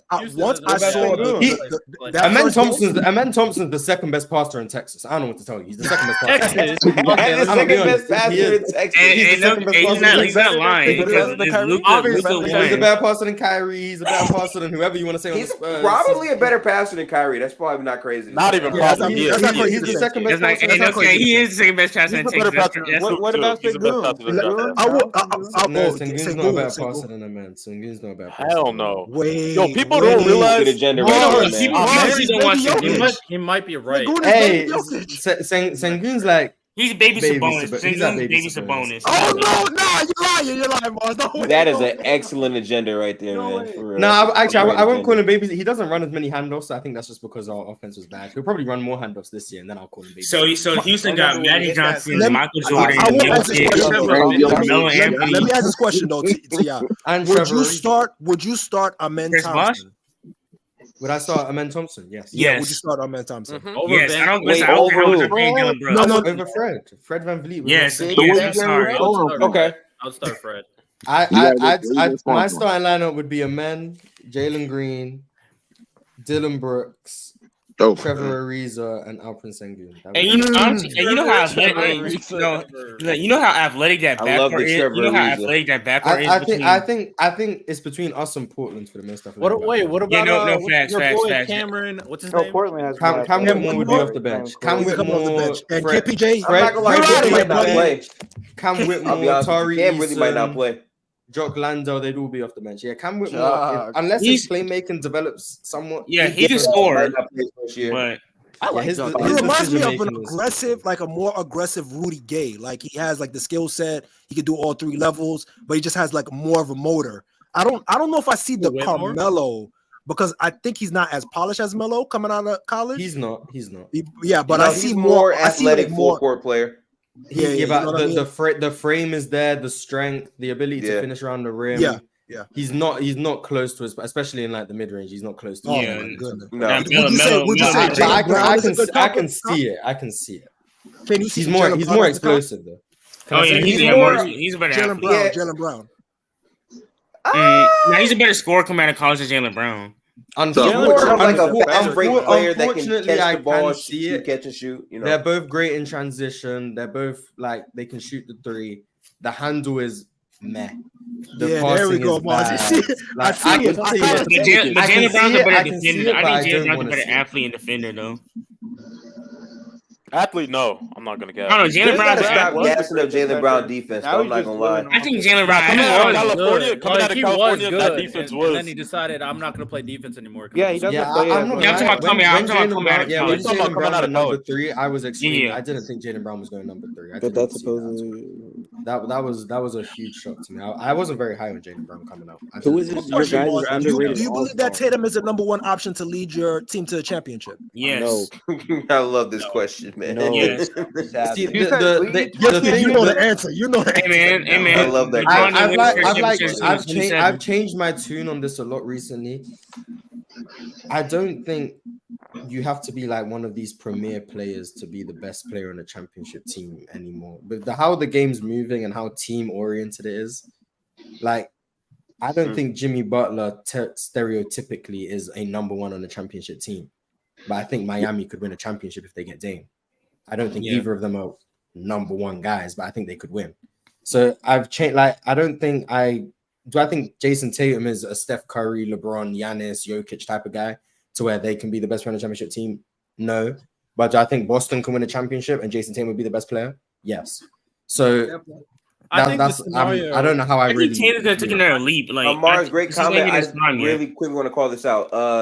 From Andrew G in the chat, quote unquote, y'all dumb. Jalen Brown is a really good defender. So when Caleb Martin is cooking his ass off of cuts, and when Duncan Robinson is cooking his ass off cuts, is that a really good defender to you? Wait. I just have people who try to say Jalen Brown is better defender than Tatum. One series and call a man a bad defender, bro. That's crazy. His defense got worse. Like Jalen Brown does get not a really good defender. Jalen Brown's Now I will tell you that guy's been he hasn't been used properly on that team, and I blame Joe Mazzulla for that. I would say, hold on, Ray. I would say Jalen Brown 2 years ago does not excuse you not watching off-ball cuts, bro. Yeah, Jalen Brown was better 2 years ago. Like 2 years ago, Jalen Brown was really good. Take one series and call a man a bad defender, bro. I'm not. That's not one series. I've been saying I think Jason Tatum's a better defender for like 2 seasons. He is. Even if we agree that Jason Tatum is a better defender, that doesn't make Jalen Brown a bad one. I don't think he's bad. I do think he's overstated. I swear, y'all don't be listening to the words that come out of people's mouth. No one said he was bad. He said he's not a really good defender. He's average. Definitely. I would say he's a good defender. I think he's a good. I'm sorry if y'all saw what Duncan Robinson was doing to this man. There you go again, talking about that same series. Yes, because it highlights how bad the defense was. The only reason why you can we have one mic theory of Jason Tatum? The only reason why you think he's a really good defender is because he's a good isolation defender. When people watch defense, they just look at who has the ball, and that's the only time Jalen Brown's a good defender is when they don't care about off-ball defense at all. Everything else he's not good at. One mic. Thank you, Dev. Thank you. There you go. Yeah, I'm finished. Can I read some super chats that I got? Yeah. I'm gonna read the YouTube super chats, then I'll get to the ones in the PayPal. Drink More Water said, "Why does Westbrook get the can't shoot label while Wade escapes it? They both have similar percentages, 38.5% from mid range, and Westbrook edges Wade on threes, 30.5 versus 29.3. Wade clears at the rim." So does anyone want to chime in on why? I guess I can answer it. Times, bro. It's just the optics with Westbrook. That's why. I can answer.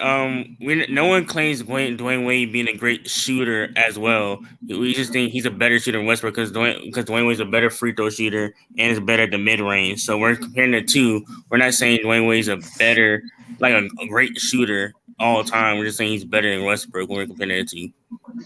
Also, percentages in the 2000s just lower. Kobe's like 41% from mid. Right. Yeah. I don't think that's Also, I think Westbrook's shot selection is terrible. That's what I was gonna say. I think it's the timing of the shots, the shot selection, and also in high leverage situations, you can bank on Dwayne Wade making jump shots way more than Westbrook. Westbrook has these moments where he shoots and you're like, whoa, did not expect that. I mean, I know there's times he looks like when he shoots the ball, he think it's off and it goes in. So I know he'd be surprised. But Dwayne Wade, I think on high leverage moments, he's just a better shooter in those moments. And I'm gonna take high leverage shooting over that for sure. Yeah. But I think the nastiest comment though is like you can't use percentages from Wade and Westbrook when the era's overall efficiency is not comparable. You should use relative shooting to like okay, to be fair, that also factors in free throw, but the point is like the efficiency of the eras are different. So like if you're shooting 35% back then, that's not going to be the same as it is right now. 100%. It doesn't really prove anything when you do that. That's pretty much what I was. So yeah, relative efficiency is what matters, not just raw efficiency. We're still a dog though.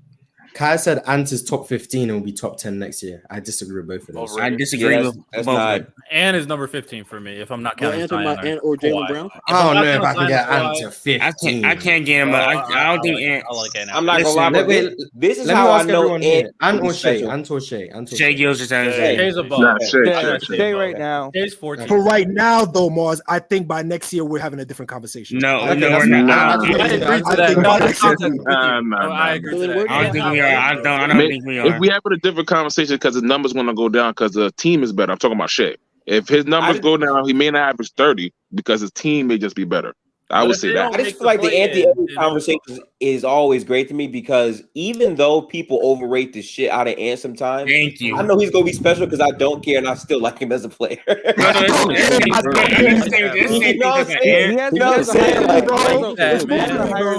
still fuck with Ant even though they be overrated him. I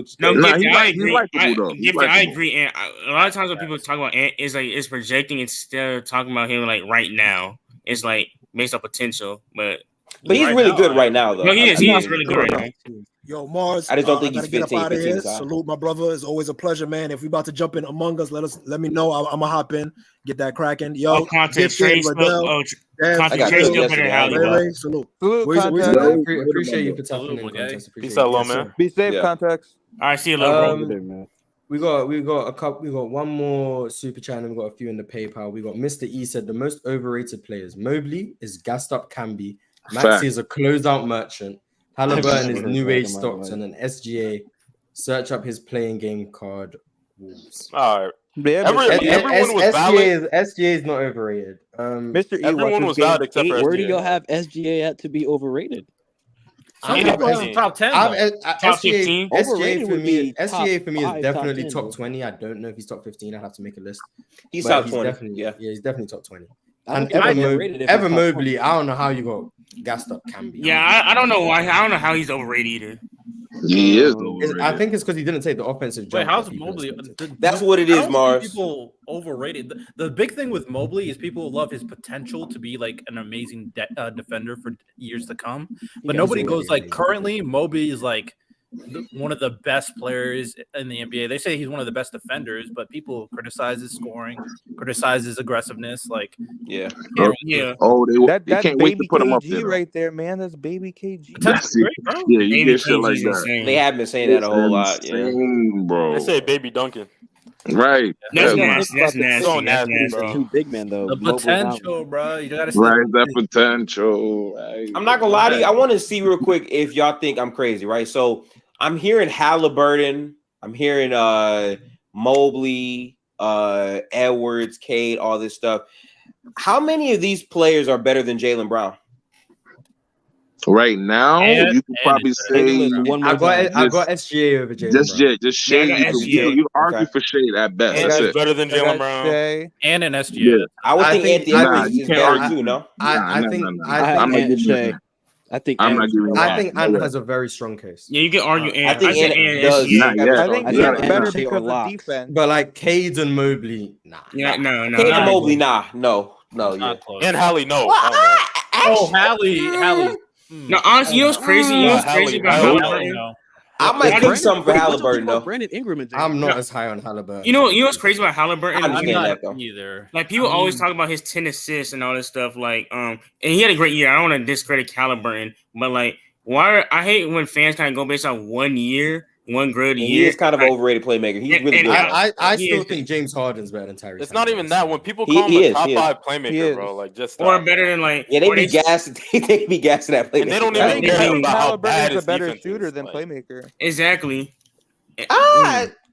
I don't think he's a bad defender. I just think he's overrated. I think he's like a neutral. I think. I think he's a bad defender. I feel like he never even uses his length to be like to give good contests. I think he's good a contest. His foot speed is not good at all. He can't navigate. He's terrible. I remember that game. Yeah, like I don't see it, bro. He's definitely a negative.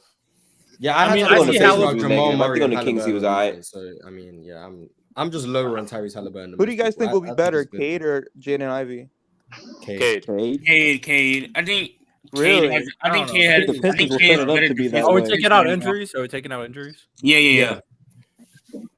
I think it's closer than you guys think, though. I think Cade is just better. Going to be a I need better to see defender. Cade play more minutes in basketball because I feel like people overrate Cade as well because he showed promise, but the overall stretches, he was not that good at the rim. His overall percentages from the field were not great. Yeah. And we gave him the pass because he was a younger player, but he missed pretty much the majority of the season. Yeah. So to say that he's better than all these players, I really don't see it because really he has a rough profile. He projects to be better. That's fine. But right now, I think he's not better than a lot of players, honestly. He's good. As a scorer, I agree. I do. His ability to get to the rim and finish is suspect just because he lacks a lot of athleticism. So he can't really finish around the rim around contact. The playmaking, the jump shot is surprisingly not as polished as I thought it would be, especially from three. So that's where he has a lot of work. But his playmaking, his passing, and his defense is good. A lot better. Defensively, he has a very high. 6'8" Jason Kidd. I'm here. 6'8" Jason Kidd. No, the scoring is definitely going to be way better. I'm just saying that's he might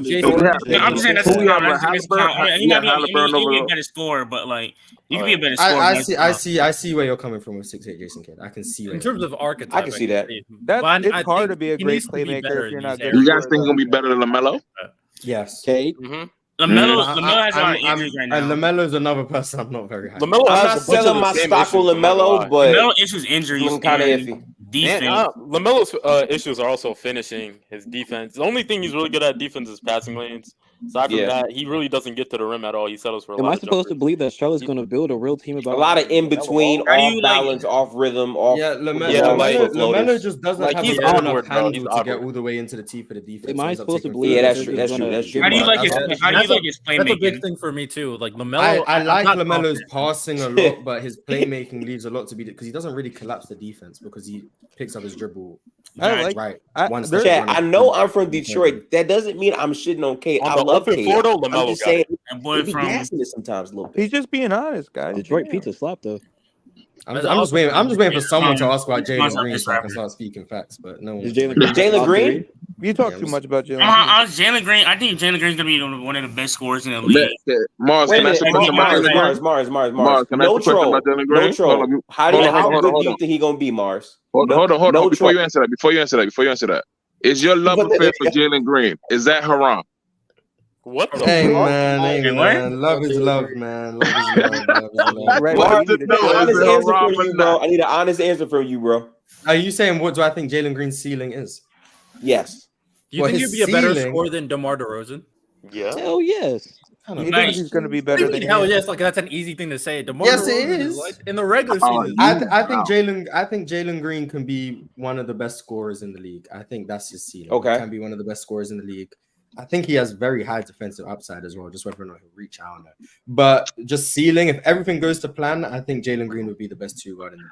Jalen Green's Cam Thomas with opportunity. Is Devin Booker. Oh my God! Anthony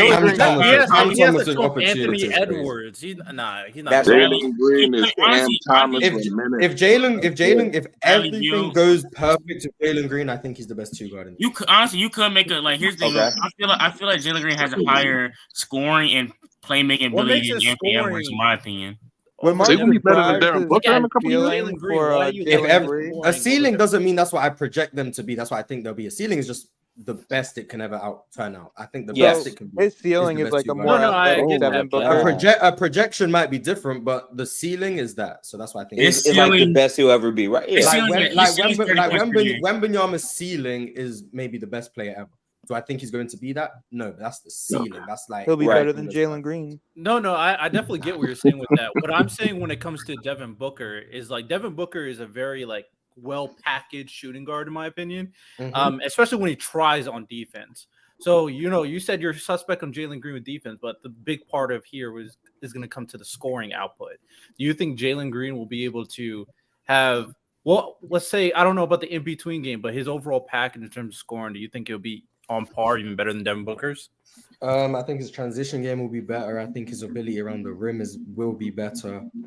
I don't think he'll have the in-between game like Devin Booker, but I don't think many people do. The three-point shooting won't be better, but I do think Jalen Green will be a good enough shooter to where his ability to play at the rim would still make him one of the better scorers and maybe better than Devin Booker. Will he be better with double teams than Devin Booker? That's a valid thing. Good question. Yeah, he was hot, bro. What game you playing, Gifted? I don't know. I genuinely don't know. I'm currently editing right now. The point guard, bro. Okay. Yeah. Hot take, Mars. I do think Ime Thompson has a potential to be the best player on that team, though. Okay, calm down. John Wall?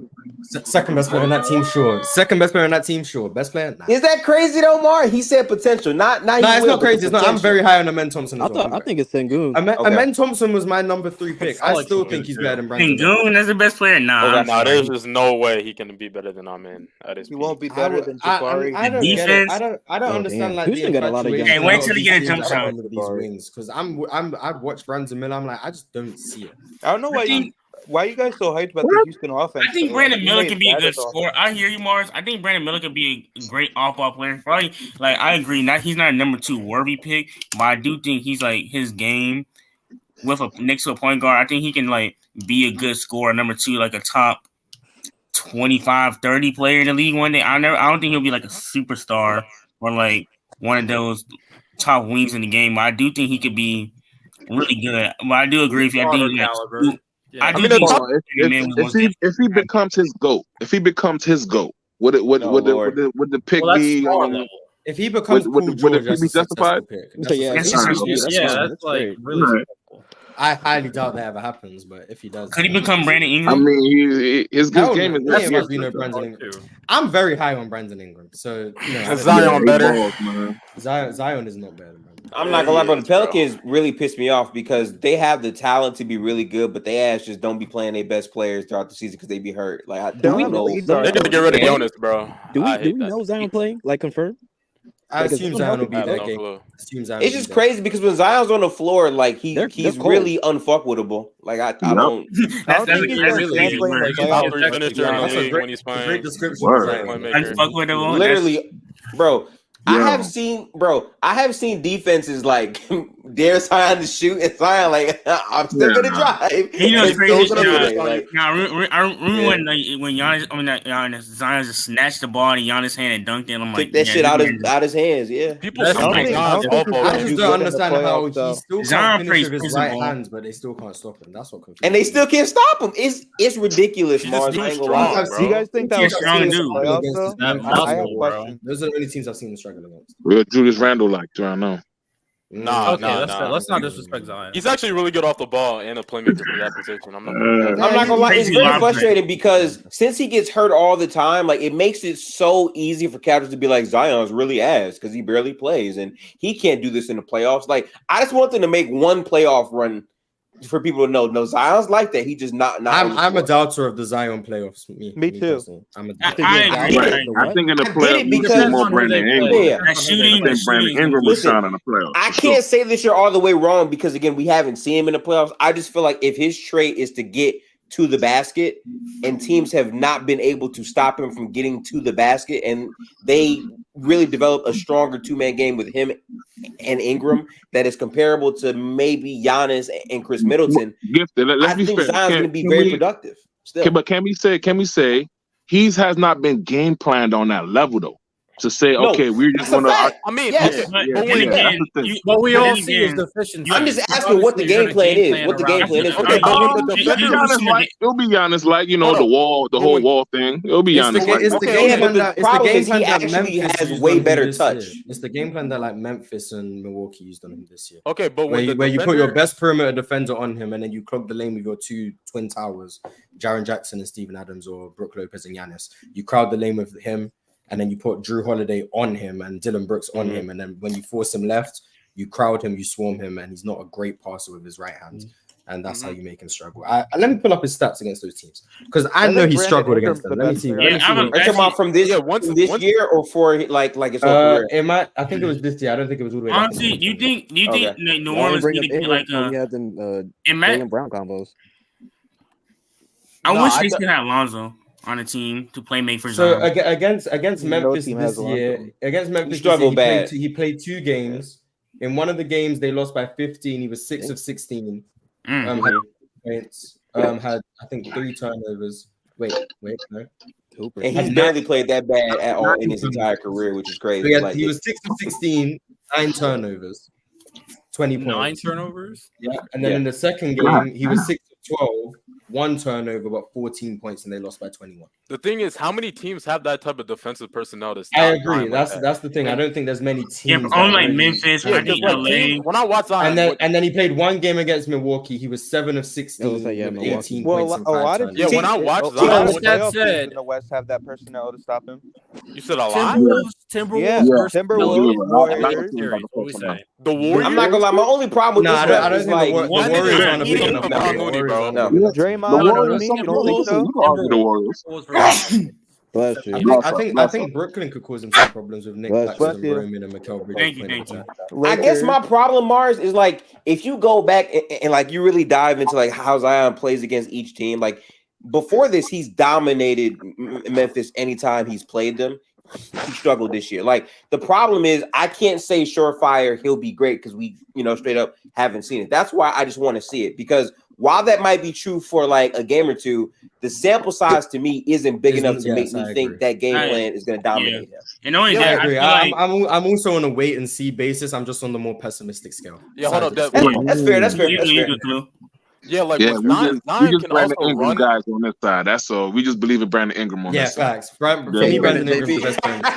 There we go. That's nasty. That's nasty. There we go. He's better than JB. Come on now. Let's not. Zion can also be dropped like in a lot of places. I don't know why he wasn't saying him name in those combos. He is better. Yeah, Brandon Ingram and Jaylen Brown is a legitimate conversation. He's better It's than a good Jaylen Brown. combo. It's a good combo. It's I mean, a good yeah, combo. he is. But if you get mad at Jaylen Brown's defense, you cannot be happy with Brandon Ingram's defense. So let me go that His far. defense could be better too. Yeah. All right. Nakai Robinson was in the PayPal and asked who had the best series against the Nuggets last year individually. He said, for me, it's Ant. So who was the best? For me, it's Devin Booker. But how is it not Devin Booker? It has to be Booker. I don't For me, it's Devin how Booker. it's not Devin Booker. It has to be He Booker. wants to say Bro, Anthony Davis. he did had like 3 games in a row where he only missed like 4 shots on like No, Booker. super high Booker, volume. I don't in know. the playoffs, so Booker activated the park cars that game. Yeah. He was Devin cooking. Devin Booker for me was too. Clearly Devin Booker for me. I Worst don't know. performance was Jimmy Butler. What? Just hating on Worst Jimmy. performance is D'Lo, bro. Thank you. D'Lo was Respect bad. D'Angelo Russell. That's Hey, Bruce. I do. I will not. Oh, I will my not. love D'Lo. God. It's another terrorist. Jesus D'Lo was Christ. really bad. Harris is crazy. I don't We believe win in that D'Angelo series Russell in the if he scores 10 postseason points a either. game. Boy, D'Lo was getting shots up after the game. That shit did not Luckily, the matter. Lakers have other guards. Play that is trash, can- bro. I don't want to hear The it. Nuggets shot making was just crazy, bro. Like insane. Nikola Yeah. Jokic making They're a just great throw up offensive team. threes. They make sure. They're a really good offensive Me team. and Khalil are 2-0 in the debate. Hey, Gifted, what's your thoughts on You- KCP being better than Klay, though? Oh man, see, Who made that? this is why I don't tell people that I'm a fan of the Golden State Warriors, because I get I get comments like that. How It's do you feel weird about because- Clay being Danny Green with opportunity? See, listen, How you I've feel heard about this this? like 60 million times. Like Okay. the best thing I can say is Klay Thompson is historically overrated, like to a drastic level. Like I've heard people tell me that they think Klay Thompson is better all time than fucking Reggie Miller, and it's like, okay, like that's cool. Klay's good though.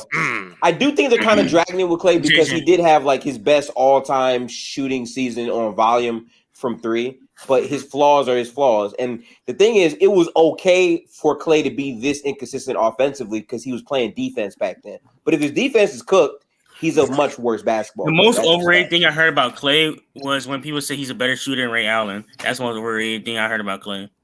How good of a defender was Reggie Miller? When Klay was shooting was hilarious. Reggie Miller was average probably at the best on jump defense. shot form. I'll give him It's that. like that. That's the thing too in that argument right there. Like I think it's a good argument to have between Klay and Reggie, just because I appreciate Klay's defense. That's why I saw what I Reggie had a better I think Reggie is just so much better. Hold on, I got a question. Yeah, for y'all. Reggie's a better Klay's offensive so much player. better Klay's offensively than Klay Thompson. Like I don't. Clay's Reggie Well, is if a you're better- talking isn't about enough like to who's a overvalue better, Reggie's offense, bro.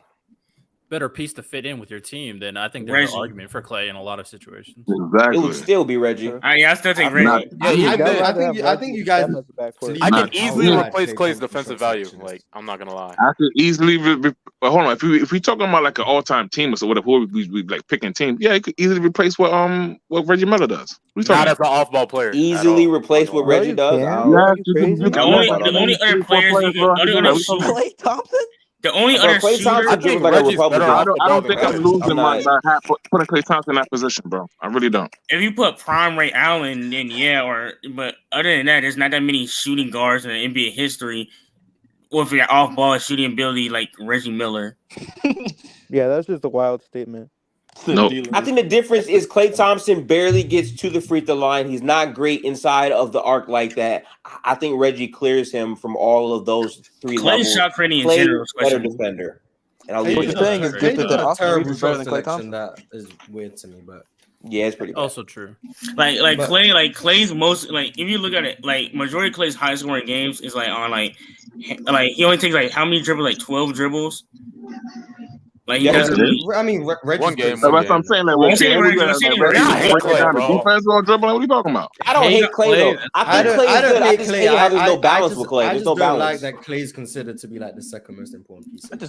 He was people. It's been Draymond every time, but they say, "Oh, Klay," because they're Splash Brothers, and he averaged 20 points a game. They wasn't Klay Thompson. They wasn't brothers in the Lakers series. Yeah, that's always my I always speak. It seems like I always speak against Klay, and it's always because I'm like, well, Draymond was the second best player on that team. So I think Draymond's really Klay Thompson. I think Draymond's there's no in between, Mars, right? It's either he's like this great to where he would carry a team as a one, or he's absolutely dog shit as a player. There's no balance with Klay ever. If he's really good, or he's really he's very polarizing. I will say. I think the same thing with Draymond Green. I mean, that coincides with his game. He would have these random, just crazy scoring games where he's just making every three he puts up. Then he would just go have some games where he's just shooting everything and it's just not going in. What year? Was it 2019 where Klay Thompson started the season shooting 10% from three and then had 14 against Chicago? It was bad. Yeah. It was bad. That was. Shoot man. Chill out. Yeah, I mean, shooters always gonna go through slumps. That's why I don't really overreact when shooters go on a 5-game streak where they're it happens. Yeah, it is what it is. Toast the Goat was in the PayPal. Said salute Mars, best logic in these spaces. He wants to hear my opinion on the DeMarcus Cousins cap. I think we spoke about that with Boogie replacing Anthony Davis. I mean, for me, you're in the off season when you start hearing about what peak DeMarcus Cousins would be doing in different situations. That's when you know you're. It comes out every year, and only that he's not better than Joel Embiid. Whoever people. I'm not gonna lie. We shouldn't even have to be in the offseason to hear that though. Do you guys want to hear an extremely hot take? This might be one of the hottest takes in history. In 2016, Draymond Green is better than DeMarcus Cousins. That's not that hot. I ain't gonna lie. That's not even. I just want to have a question. Peak Marcus. That's not a hot take. Peak Marcus. That is a hot. Wait. Let's not start gassing Mars. I thought that was a hot take. I mean, that is a hot take. Mars. If I said that on Player's Choice, that's a hot take. So Marcus. That time you guys just forgetting what DeMarcus Cousins was doing. And Khalil said Marcus. I thought that was a hot take. I get so tired. I get so tired of people saying we can't, guys. Listen. We can't forget about what DeMarcus Cousins was. We saw what DeMarcus Cousins was doing. Really good scorer on a shit team, putting up great numbers, turning the ball over 5 times a game. Big man Bradley Beal. Inefficient. Yeah. The center Bradley Beal. He was nice though. 17 Marcus Gasol is definitely better than him, bro. I'm sorry. Hold on. You see how you said that? You see how you 17 Marcus. But that's better than bro. Cousins. I think Boogie's good. He actually believes that. Yeah, I'm taking 2017 Gasol over any good. I just think Draymond's better. That's what it is. I actually that's agree all it is. As a big man, you can't be bad. Give me Pau Gasol over him. Oh yeah, 1,000%. It depends on what you value for me. I mean, no matter how good you are in offense, but like Mars, what you have Draymond ranked as a playmaking big? Create a team. I probably as a playmaking big. All time? Yeah. So 4s and 5s are bigs, right? Yeah. Most of the time. Damn, who would just know that? top 15 feels about right. Top 15. Hey, no cap. I got a good question. Amari Stoudemire or DeMarcus Cousins? Oh, yeah, DeMarcus Cousins. Yeah, because they both suck on defense, so I'm just gonna go with the offensive. I like it because I'll probably favor Boogie. Especially like if you pair him up with Nash, and it's like I think Amari's a better fit for Steve Nash. He's a better fit for Nash though. But I do think Boogie's a better player, which means Draymond's better than both of them. Shout out to Draymond. Now Draymond is underrated. I'm not gonna lie. 2016 Draymond was crazy, bro. I forget how good Draymond was in 2016, especially as he had a bag in 2016. Yeah, he actually scored a ball. He would have won Finals MVP. No cap. Cousins was a bigger Melo. He said he missed out on his spot. I'm not gonna lie, Boogie is just like Klay, where it's like it's either he's overrated to shit or just shit on. Like again, there's no in between with DeMarcus. But the people who say Boogie would be the best big in the league today, I just don't. They're bag merchants. They're bag merchants. No, they're nostalgia because that's ridiculous. There's no way. Nostalgia. It's nostalgia. It's purely nostalgia, and it happens a lot with players who have gone through injuries, which is why Ticket confuses me because he says this when it comes to Penny Hardaway and Grant Hill, that people overrate them because their careers got shortened by injuries. But then he says DeMarcus Cousins could have replaced Anthony Davis. And it's weird. That's like the sort of like inconsistency. It's just pick and choose. He said, that's just my biggest issue with. I think Grant Hill was an amazing player. Like when healthy, he was an amazing player. So do I. I was very high on Grant. Oh, this time I actually seen JJ in the background. I don't know how long. Yes, sir. Oh no. I don't know how long he's been here, but I finally seen him. So no. I just got here, so that's just. The W hurts most. We got a couple more super chats. Mr. E said, "Add Jar to the list. He's an inefficient slasher without defense. The overrated list." I agree. I'm not gonna lie. The game. I think it was the game we eliminated them, or the game before. And I'm sorry. I'm saying we. I'm a Lakers fan. In the Lakers series, Ja went off. Oh my god. Ja had a crazy game. He was that fourth quarter, but he was going off, and I thought that game was over before AD had like a crazy block on him. Yeah, you're talking about game 4 when that was game 4. Hit 3 straight threes. Are you talking about the game where LeBron got the N1 on Dylan Brooks? Or are you talking about the one where he made the half court shot after AD blocked Ja? Oh, you're talking about game 3 then. Is that the game where he had like 20 something in the third quarter? Yes, we were blowing them out badly. And he made that like crazy shot at the end of the quarter. Yeah. We're blowing them out badly. And then in the fourth, is a fun thing. I don't think Ja's as overrated anymore, and I think people came to the light of Ja. Like more people come to the light of Ja. So I think he can be. I think he can become underrated to some people. I think he's still a great playmaker. He one of the top 10 playmaker in the league. Yeah, shout out to John Moran. I don't think he's overrated anymore because a lot of people just dissed him after the gun incident. Yeah, and that's the issue. They say now John Morant's overrated, and it's nothing to do with basketball. It's because of what he's doing off the court. That's why I can't take people seriously. But where do y'all have John? I cannot take people seriously. But then again, I was saying John Morant was overrated like a year ago. No, I agree. Before the gun stuff, I've been saying I got called. I agree with you, Mark. I wanted to add in a little bit. I'm not gonna lie to y'all boys. Earlier I was listening. Like I agree that 2016 Draymond is better than 2016 Boogie, but every single person up here that said it wasn't a hot take is lying. Because I'm not gonna lie, y'all are only saying that. Y'all are only saying that because y'all agree. So it's not hot to y'all. But like, if you think about the general consensus, if you're talking about the general consensus, that's like So you're talking about actually, Jason do got a point. Jason do got a point. That's what I'm saying. If I went to most other platforms and said that, like that's a crazy thing. He would be crucified because they're bots, though, bro. I'm gonna be honest though. I think the problem with the conversation though is like what people consider better. Like people don't think of you being a better basketball player as do you contribute more to my team winning a title? Like they just think, okay, who has the better bag or who does like these skills better, not who translates to winning more. Like, sure, you can say, okay, if you're trying to like go to someone offensively, you would rather go to Boogie. I understand that. But in terms of putting a player on a team to win a title, I'm taking Draymond every time.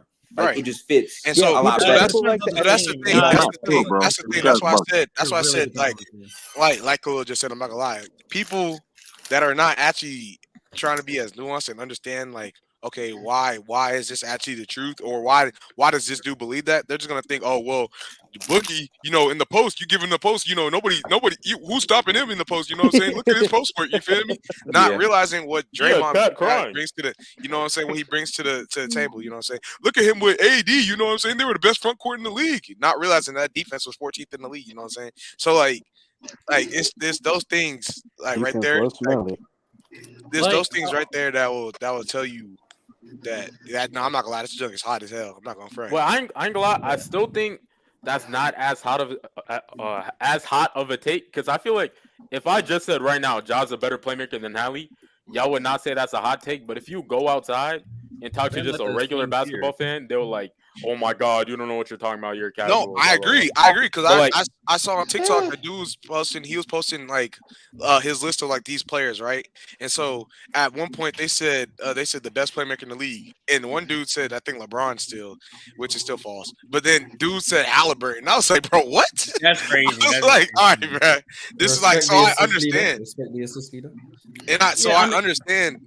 I thought it was Harden. But we gotta think. Yeah, playmaking is not like a defined thing. Like a lot of people look at it as like vague. They leave it up to interpretation when you talk about playmaking. That's how you get a weird name like. Playmaking is on a spectrum, like a lot of things these days. There you go. But I just say it's like making a play. How well you can make a play. Hey, who led the league in assists last year? James Harden. I think it was Harden, right? But I don't think. But the thing is, nobody was calling him the best playmaker in the league last year. Like calling him old and fat last year. I think I've heard it some places. I think. No, I've heard it. Hey, listen, y'all do not James Harden. My James Harden agenda, bro. No, they were calling James Harden.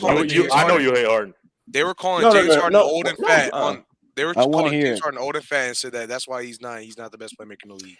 Can I ask you guys a question? I'm gonna keep it 8 more nights with you on James Harden, bro. James Harden maximized everything Embiid did this season, and the numbers reflected so crazily. If you take James Harden off of the court, he averaged like 26 without Embiid on the court. Yeah, I spoke about that with Dub. Dub got mad because I was. Yeah, I agree. It's facts, but he made Tyrese Maxey. The question I wanted to ask you guys is, let's go back to 2016. We're all in 2016. I hear this a lot about if Damian Lillard replaced Steph Curry, that we got on Von Dutch. So we're in 2016. Damian Lillard has replaced Steph Curry on Golden State. We're all on the same page. We all know what's going on. Yeah. So that means Russell Westbrook finally wins, right? This is 2016 Damian Lillard. This is 2016. Oh Damian Lord, got it. Jesus. So basically, what you're saying is now KD has a ring. Draymond Green. Damian Lillard.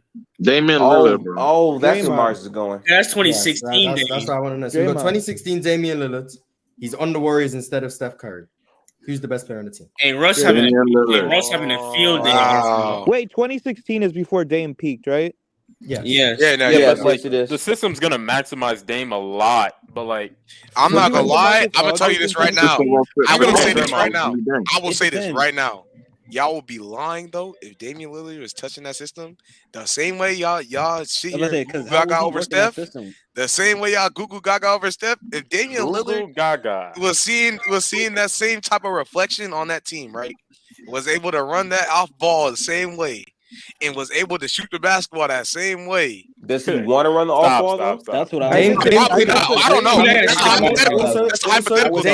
Dame wasn't as good of a shooter back then as he. Yeah, like not close. I agree, but I'm not gonna lie though. Steve Kerr. Well, it was really.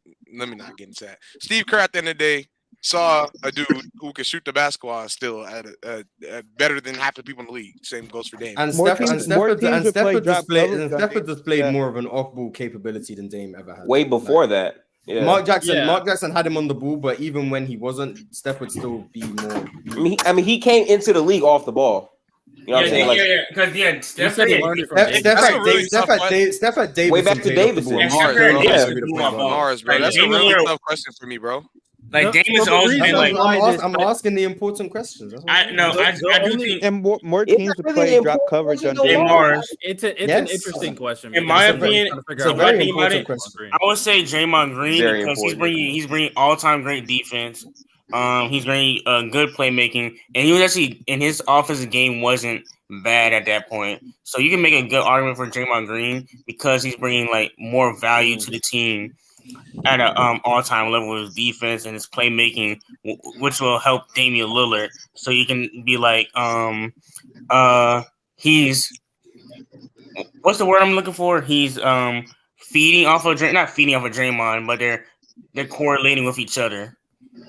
In 2016, people would be saying that Dame is making Draymond, though. I'm not gonna lie. Yeah, I'm dead serious. They would be saying that. They would be saying. I'm like, the important thing here. Dame as a movement shooter back then. I'm not gonna lie. It's not movement. Let me answer. So I wish we would have faced 2016 Dame on the Warriors. As an OKC fan, I wish I would have saw Dame. KD and Russ would have rings, man.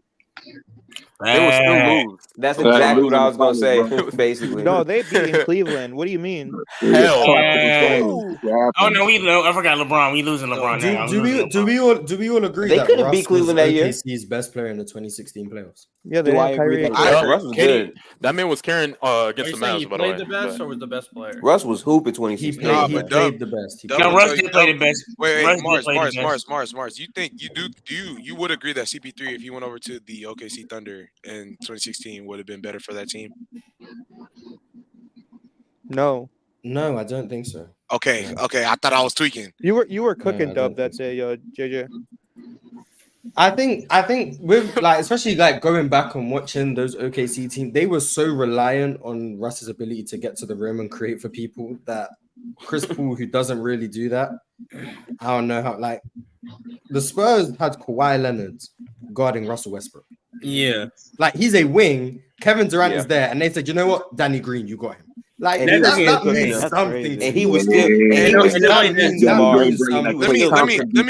Let me further add the reason why one of the main reasons why they said CP would have been better for that is because the outside shooting ability that he brings, basically, right? Mm-hmm. That Russ lacked.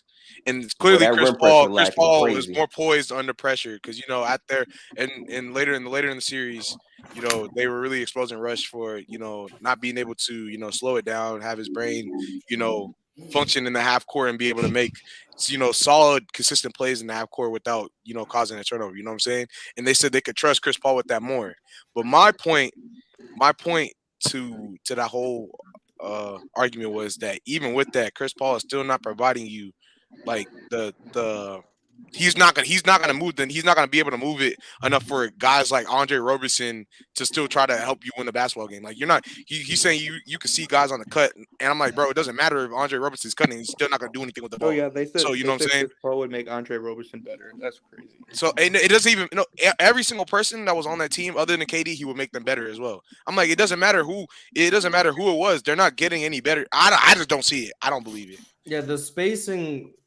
It was fried. The spacing issue wasn't Russ because Russ was still able to break the paint. He wasn't the problem. It was Andre Roberson on the court. Yes, it's the fact that Andre Roberson is on the floor and teams are not defending him. There you go. After game 4, it's that Steven Adams is in the dunker spot because he can't play anywhere outside that. It's the fact that Serge Ibaka, like he can spot up in the corner, but like you're living with that. Russ was like the least of their spacing concern. Well, KD was the least of their spacing concern. Yeah, Russ was. It really wasn't Russ and KD. It was the roster around those two guys, honestly, I think. But to be fair, they were always a more defensive-minded team. And that's why I feel like if they beat the Warriors and go to the finals or whatever, they probably win because physically they just look different than almost any other team. Can I speak on that? Can I speak on that real quick on what you're saying about the roster?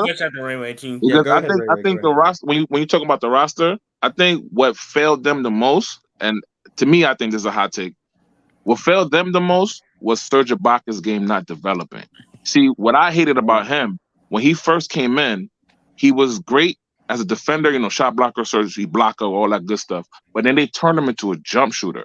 They never got that guy to be where you could get points from him in the low post where you could just throw him the ball in stretches. They never got that from him, and they never developed that from him.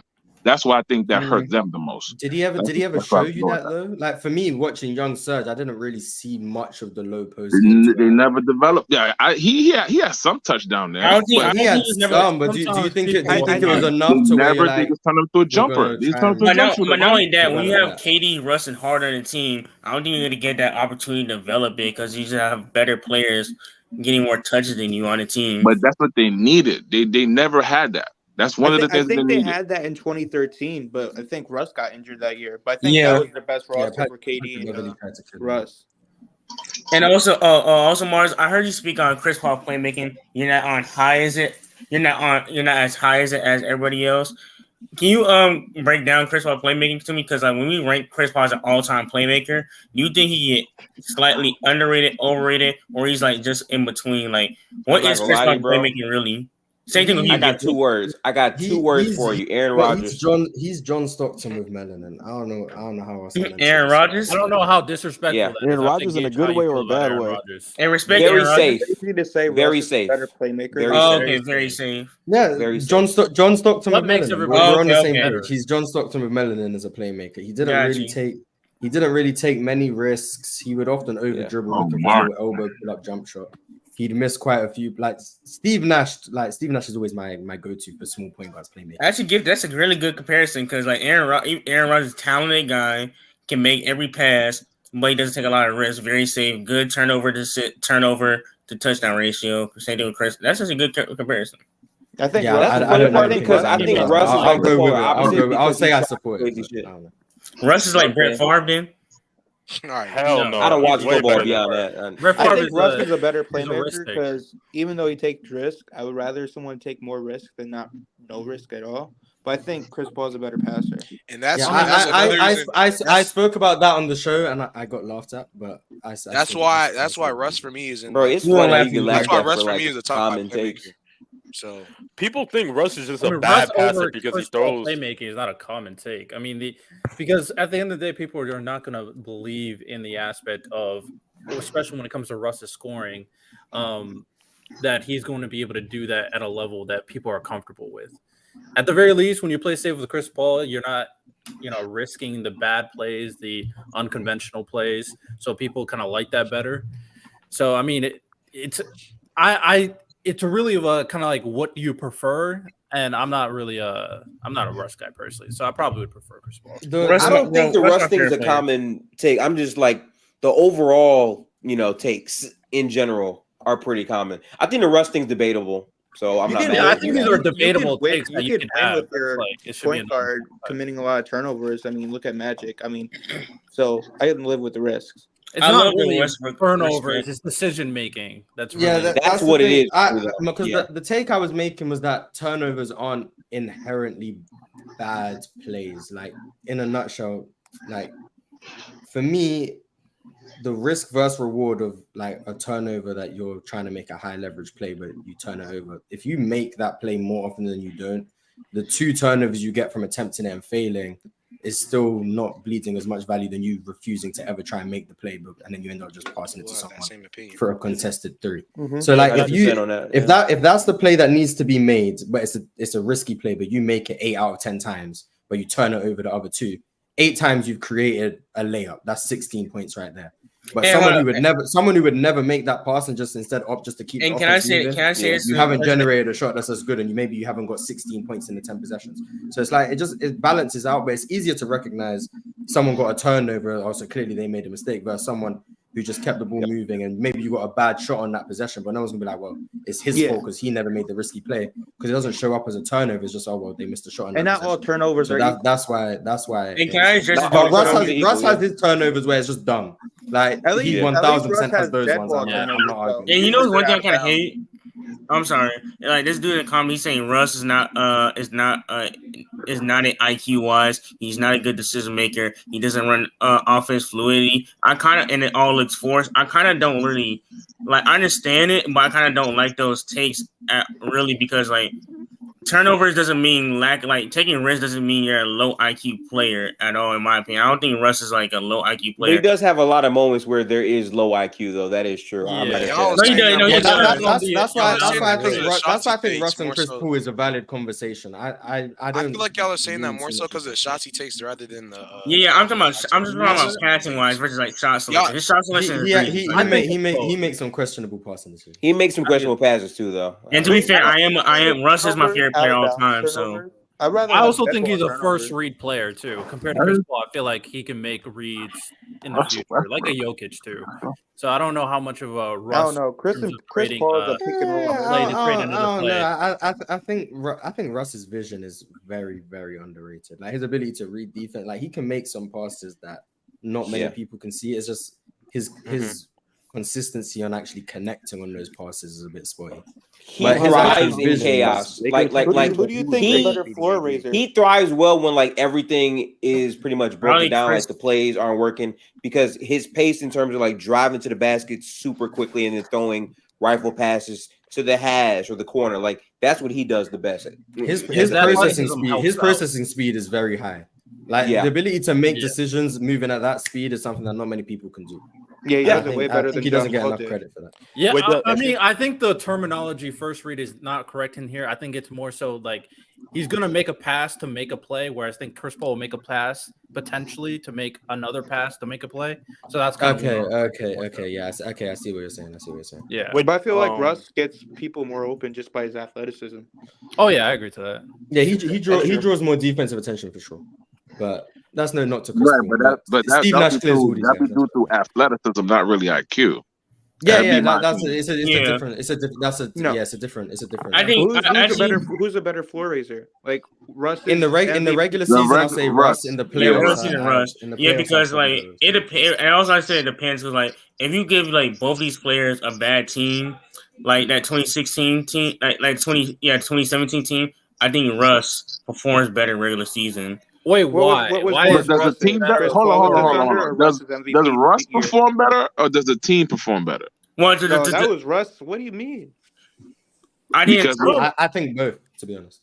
Because the reason why, because I think Russell Westbrook's ability, like to play in transition, to obviously to rebound the ball, and like to like he made Steven Adams. He gave Steven Adams a lot of great dump off plays during that time in OKC in 2017, giving them open layups. And he also creates, open shots for that team that had a lack of spacing. I'm not saying Chris Paul can't play make at the same well as a team. I think Chris Paul game predicates more to the playoffs and predicates more. Do you think that team Russ had? Do you think that team Russ had his MVP season was better than the team Chris Paul was on when he was with Shea and those guys?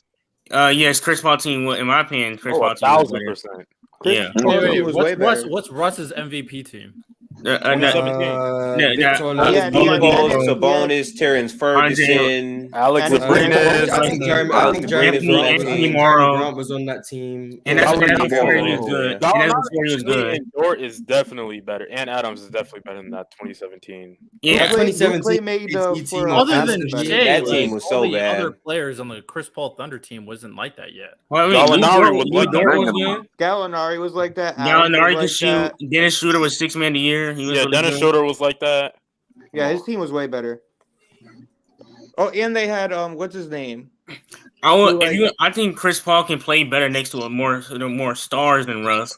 I do think Russ can't play with like every star play. Like if you put like Chris Paul can play next to like a LeBron. Like you can't put Russ next to LeBron, something like that. I don't know if Chris Paul is more plugged. Well, I don't. I mean, a better fit. He's a better fit. I mean, like. Yeah, sure, he's a better fit, but. I don't like it either. Yeah, I guess. Chris Paul is a pick and roll merchant.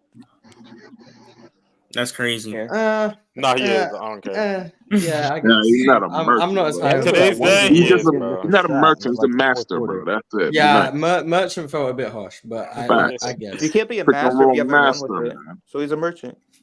Nah, man, he could bring way more. That's not fair. Like that's not a fair thing to say about it. It's not like Chris Paul had the best of luck when it comes into the playoffs. If we're being, I mean, he's like Joel Embiid.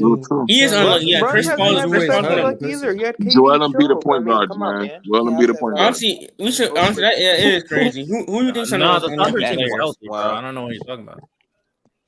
Ooh, give me 1 out of 18. Come on, bro. I had to put a glow on this.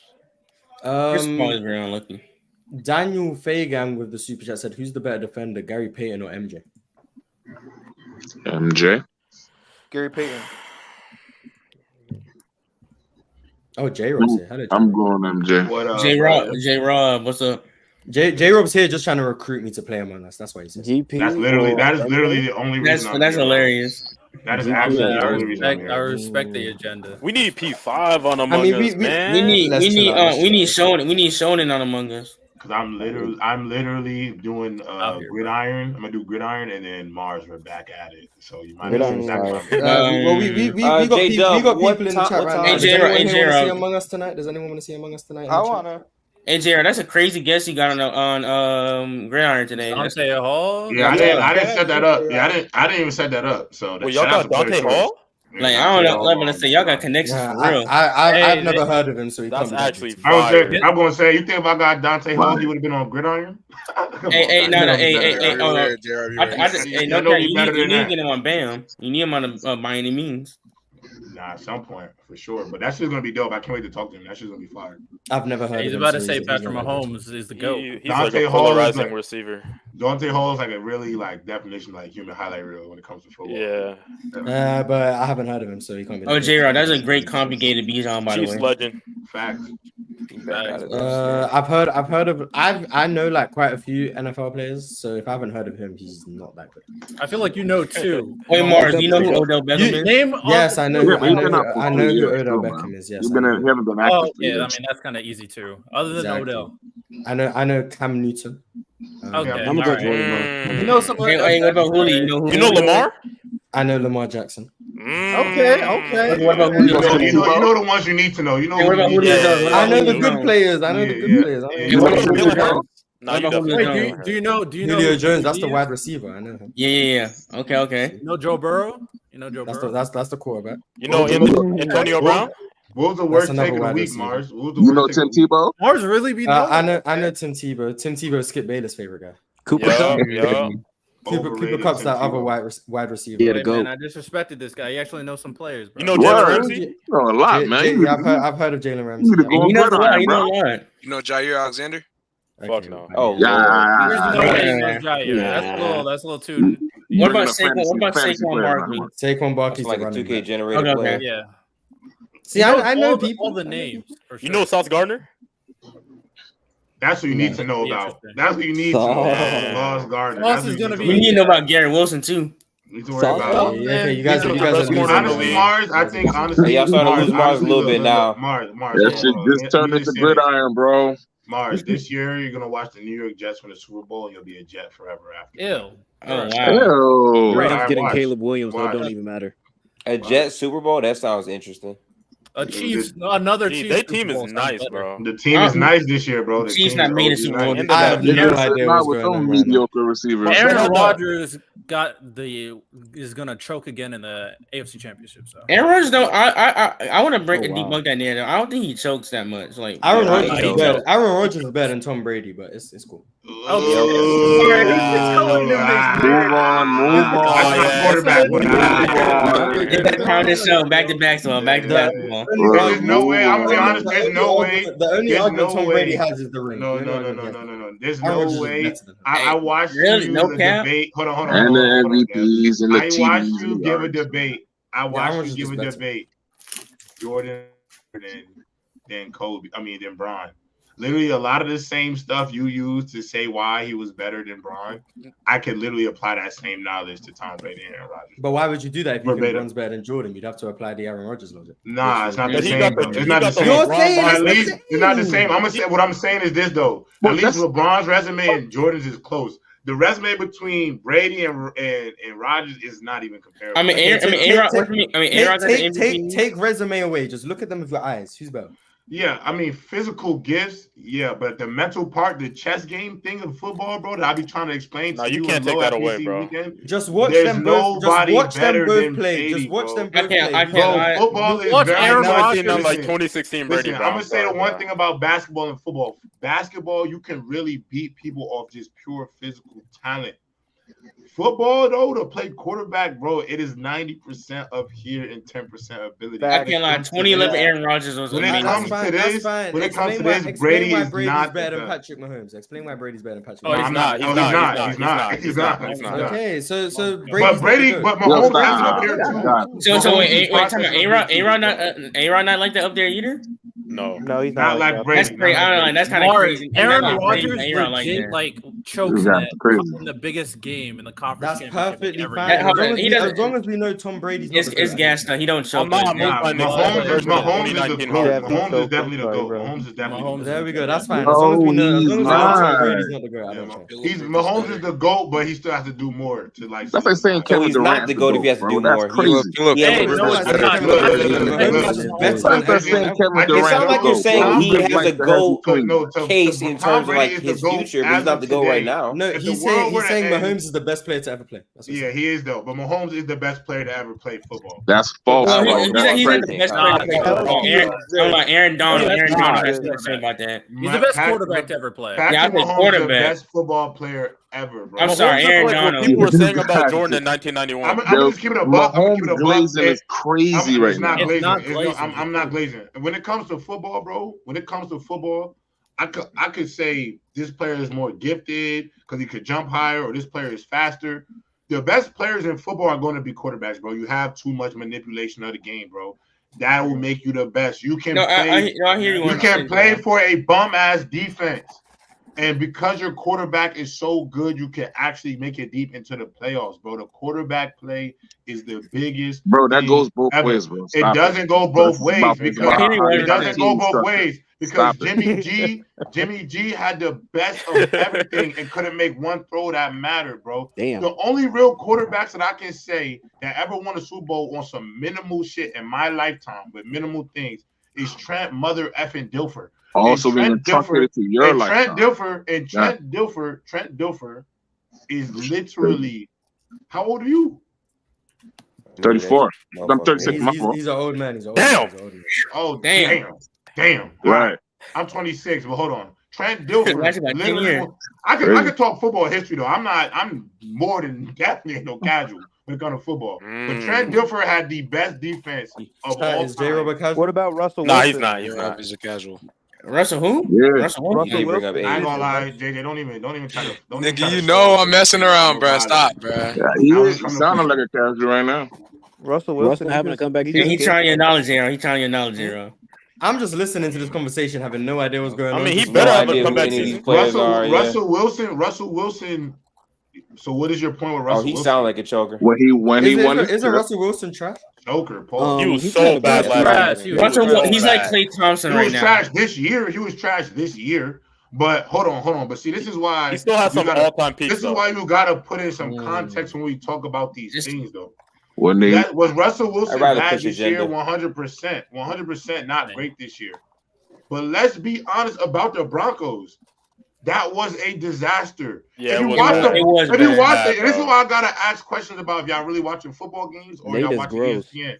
Because if you watch the Broncos this year, please tell me how long it took them to get a play called every single game. This shit looked like high school, bro. Yeah, Nathaniel Hackett was bad as a coach. He's the worst coach in the league by far. And no offense to Nathaniel Hackett because it sounds like the Broncos. Ain't hacking on the Jets right now? But everybody's not built to be. But everybody's not built to be a head coach. Like everybody's not supposed to be a head coach. Like it is what it is. That's fair. Like you could be a great offensive mind and not be a great quarterback. Yeah, like good iron right now. I'm gonna leave out. I'm gonna catch you later, Zero. But I just want to leave on this. Trevor Lawrence will be better than Justin Herbert in 2 years. Just want to say that. I mean, I'm not gonna lie. If you really want to get into a nasty agenda, my worst take of the week is there's not a quarterback more overrated in football than Josh Allen. Not saying that all due respect. That's a fact.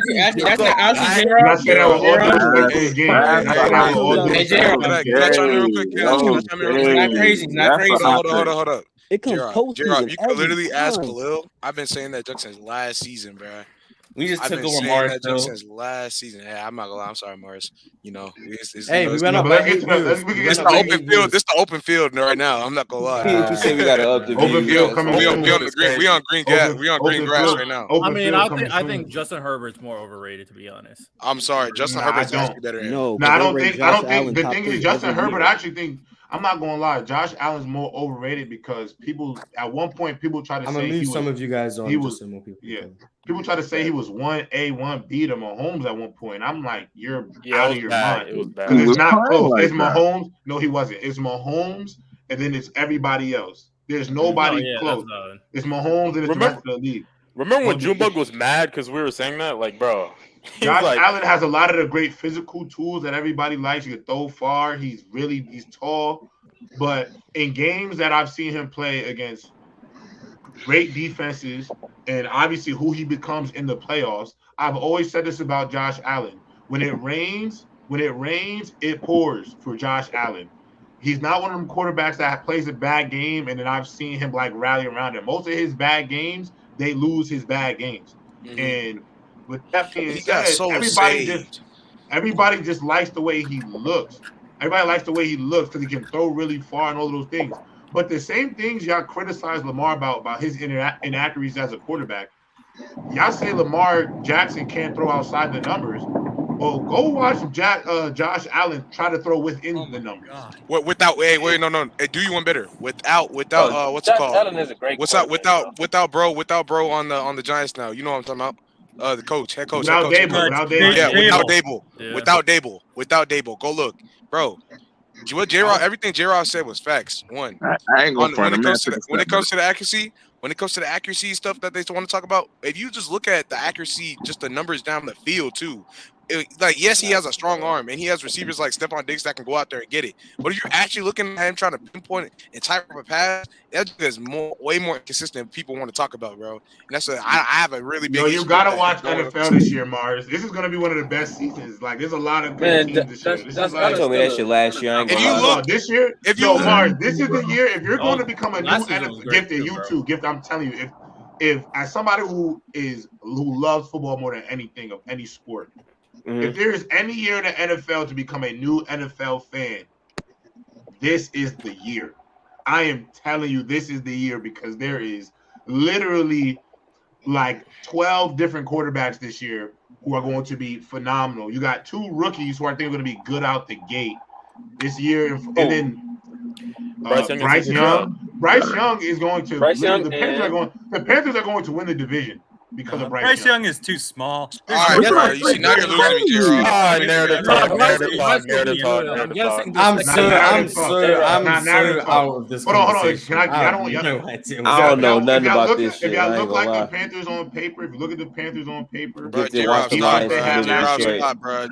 watch the hold on, JJ. But we'll get back to football. But let me ask you one question. I mean, back to basketball. My bad, Mars. I ain't mean to turn your show into a football show. JJ, answer my question. JJ, answer my question though. I'm not answering. Do the Panthers have JJ? Do the Panthers do or do not have a top 10 level defense going into this year? What they have on paper? I won't ever disagree with that. I do agree, actually. Okay, I fully agree with that. Do you or do you think not the Panthers agree? gonna win their division? No, I do not. Think now with the additions of Falcons fan of the running back they just got in Miles Sanders, Laviska Shenault, DJ Chark, Terrace Marshall, who, if you really know, are really good weapons at this receiver position. Yes, I understand. The only upgrade you really needed was maybe an O lineman and a better quarterback. I'm telling you, the Panthers aren't really missing much in order to win at least their division. That division not going to be too hard, and Alvin Kamara is going to be suspended. The Saints are going to be good this year. Yeah, I was going to say the Saints are going to run away with that division. I'm just going to keep it stagnant. The Saints won't be better. The Saints, the Bucks will be last. I actually have more faith in the Falcons. The Falcons will be first in the division than the Saints. I think the Saints are extremely overrated. I think the Saints are. Desmond Ritter, I do not. I think the Saints are ridiculously overrated. And who is the Falcons quarterback? We have to look at Derek Carr to be Ritter sucks too. You're looking at man, ain't no way. What? Like, you don't even know if he's good. You guys are sending. I watched Ritter play at Cincinnati. He's trash. We're talking about the Panthers. So I guess talk about basketball. Y'all literally don't know if Ritter's good or not. Y'all talking about he's already trash. What are we saying right now? Ritter couldn't do shit against good defense. Yo, the practice. I'm sorry. The Saints defense is too good. The Panthers defense is too good. The Panthers defense is too good. Nah, man. Yeah, I can't wait. I can't wait. I'm taking the Panthers to win the division, and we're gonna look back on this conversation. Everything that I've ever said, bro, talk about the Panthers, bro. What are y'all doing right now? Yeah, let's move on. Let's move on. We gotta move on, bro. All right. Let's be real, bro. I said Anthony Richardson would be a top 5 pick. Y'all called me crazy. Oh my God. Put the Anthony Richardson. All right, is Luka gonna win the MVP this year? No.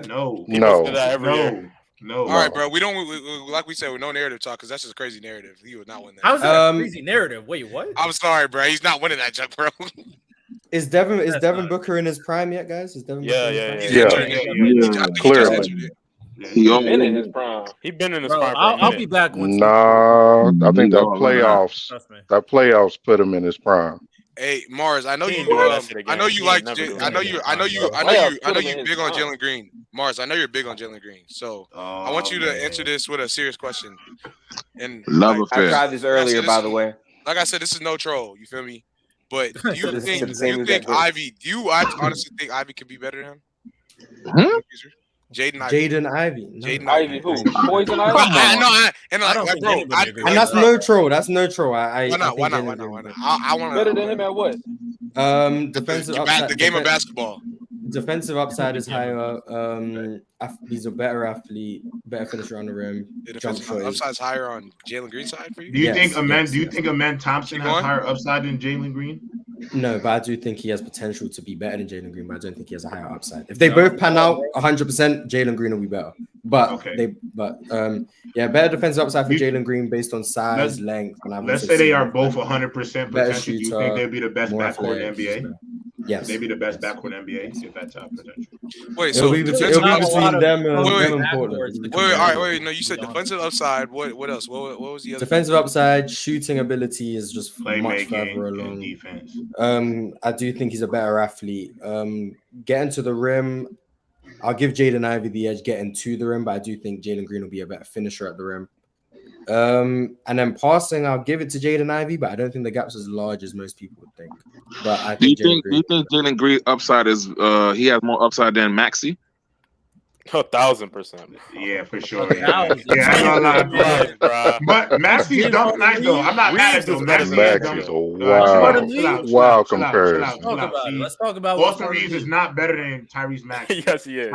Stop it. You said Austin Reeves is better than Tyrese Maxey? Yes, bro. Yeah. That's racism. That's racism. I don't care. Austin Reeves is better than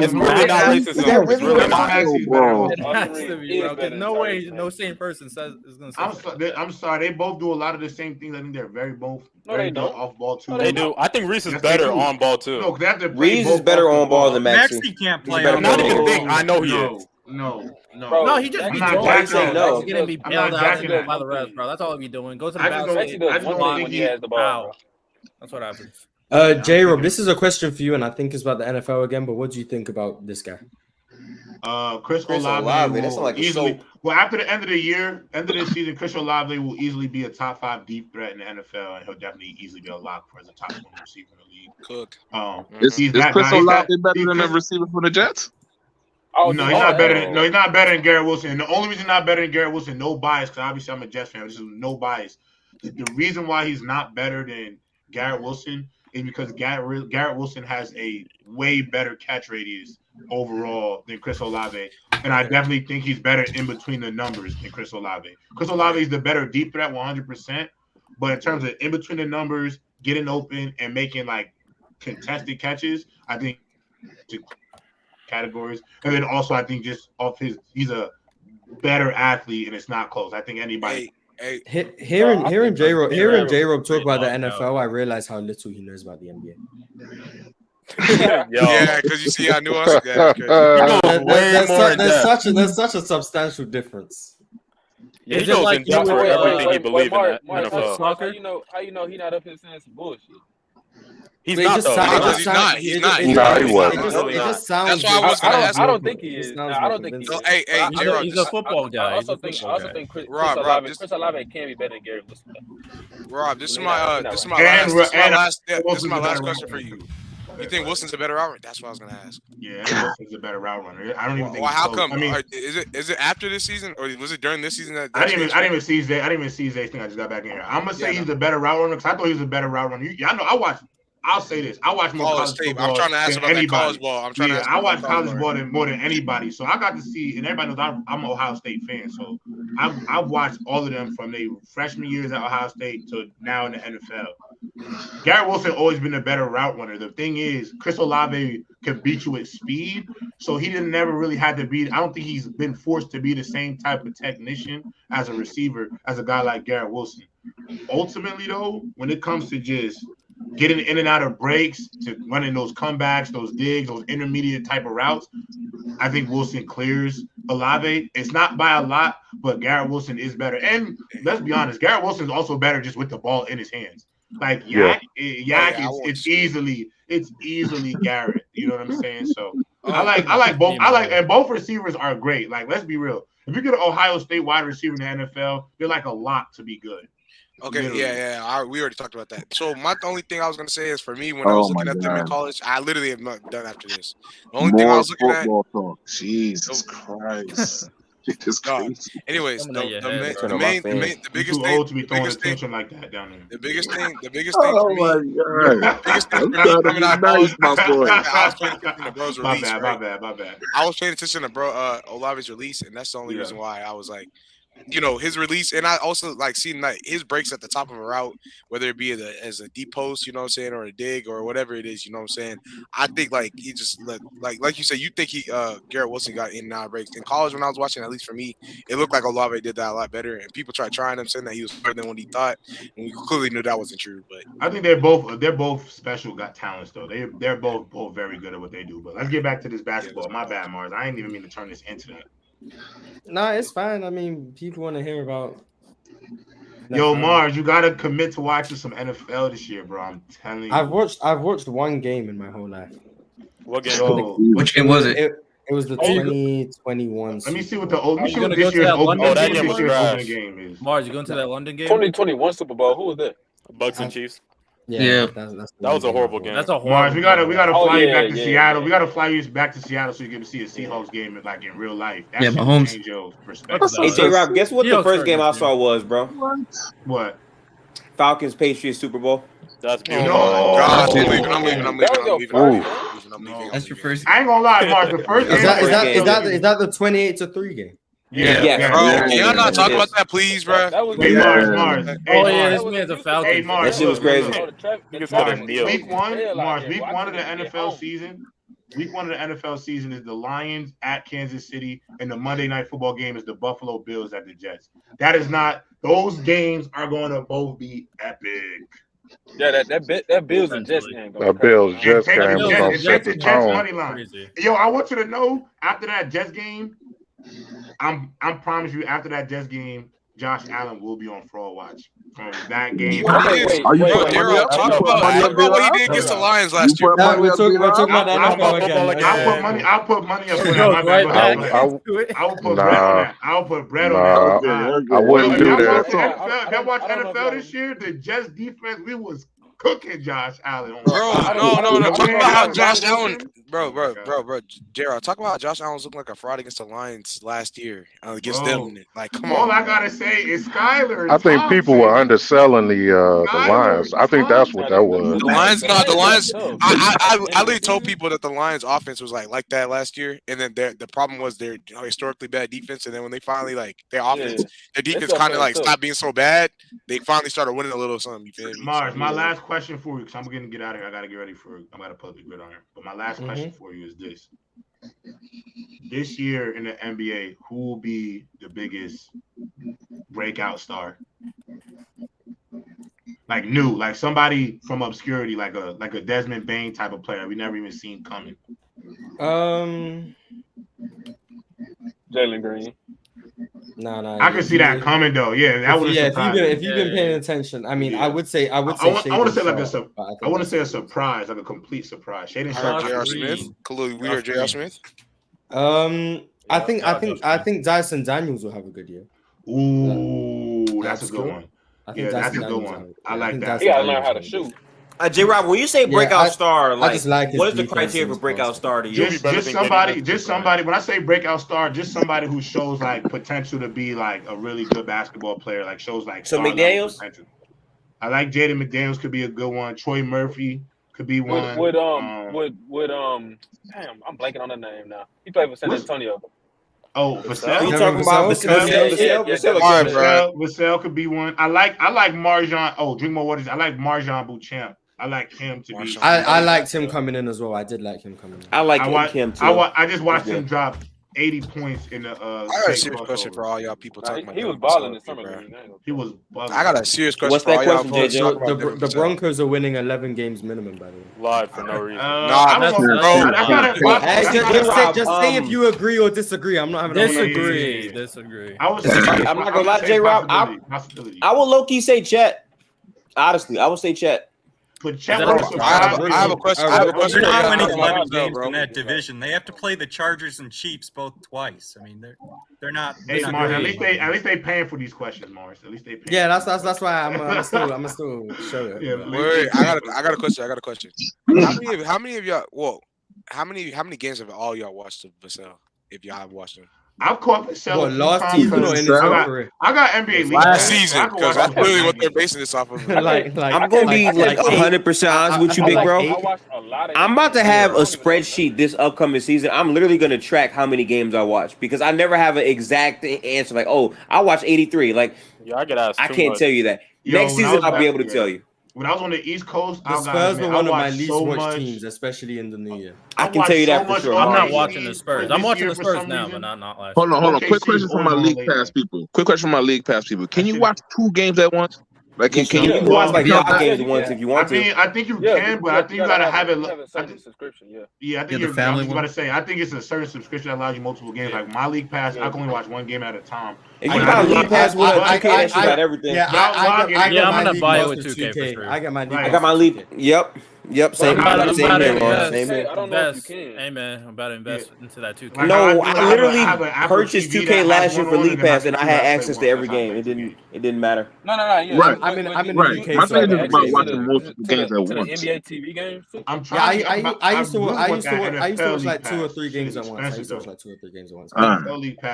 Only thing is, in the playoffs, I think YouTube TV is better because they don't show the games on League Pass until after the games are done. Hulu, you're right. Wait, they don't show games until it's done? Really?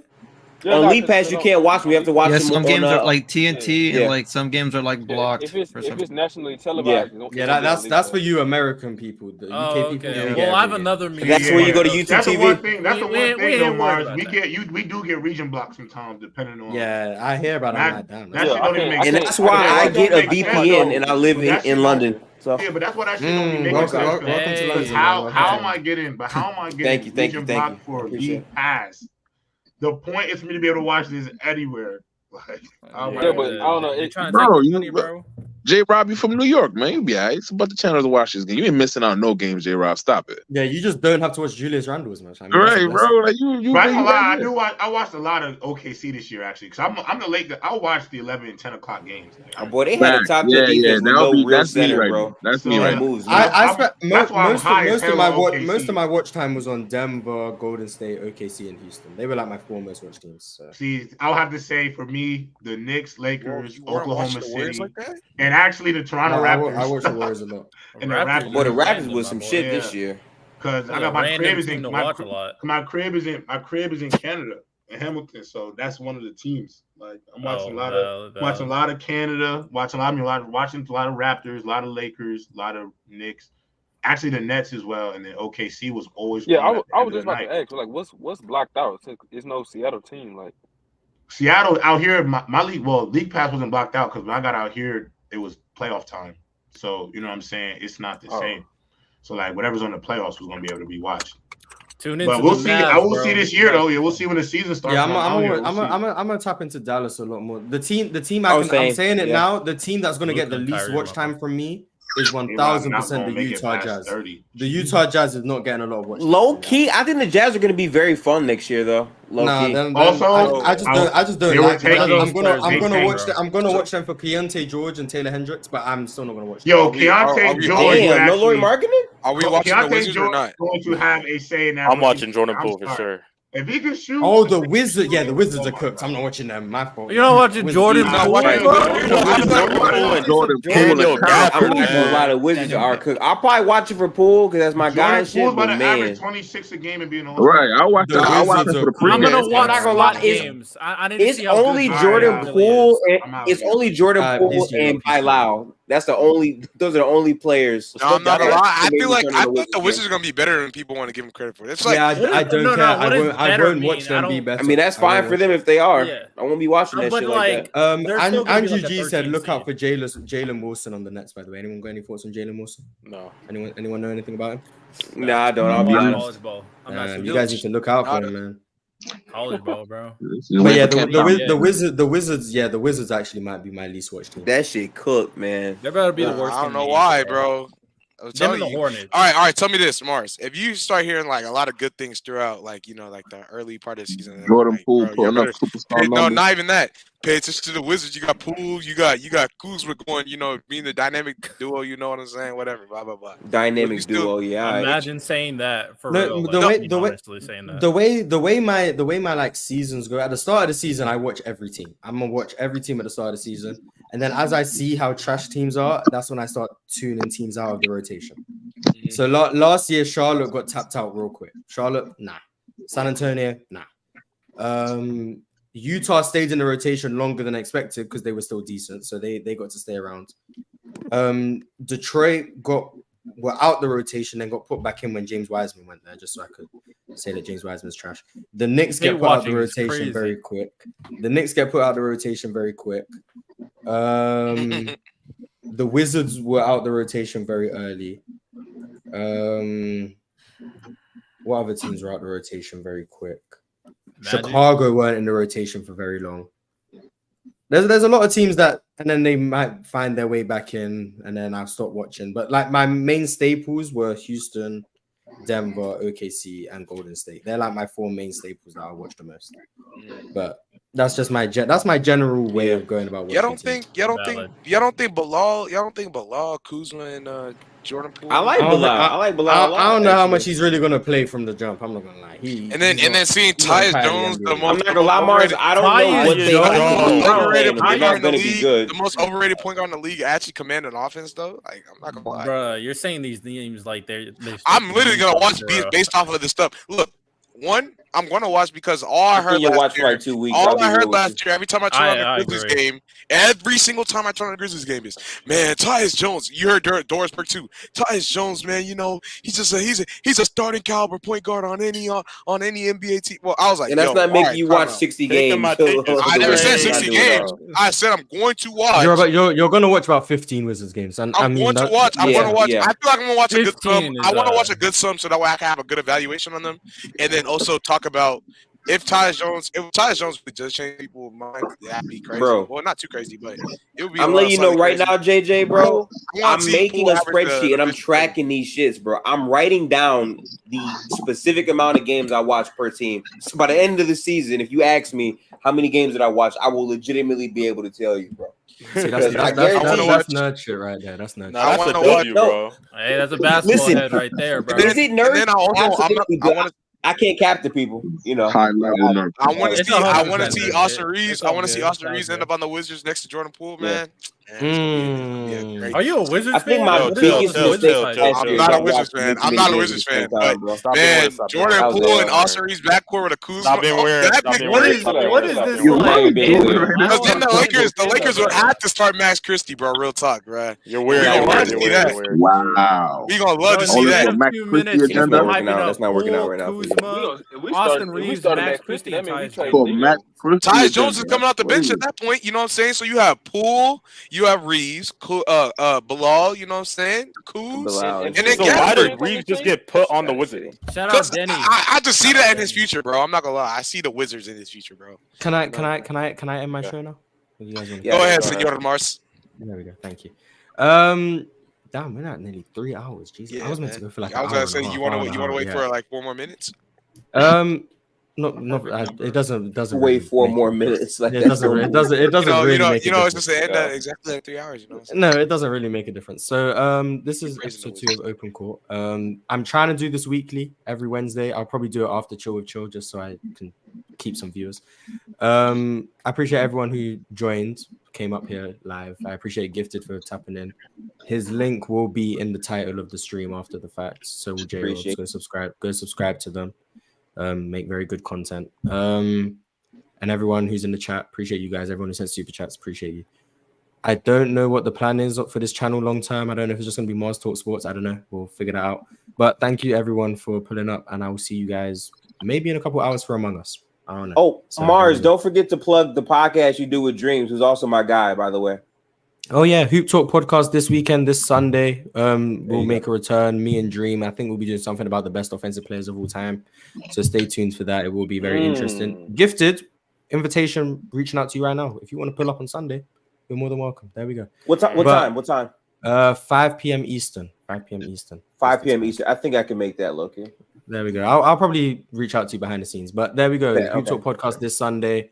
Appreciate everyone who taps in. And there we go. That's it. That's what I got for you guys. So goodbye, everyone. Peace.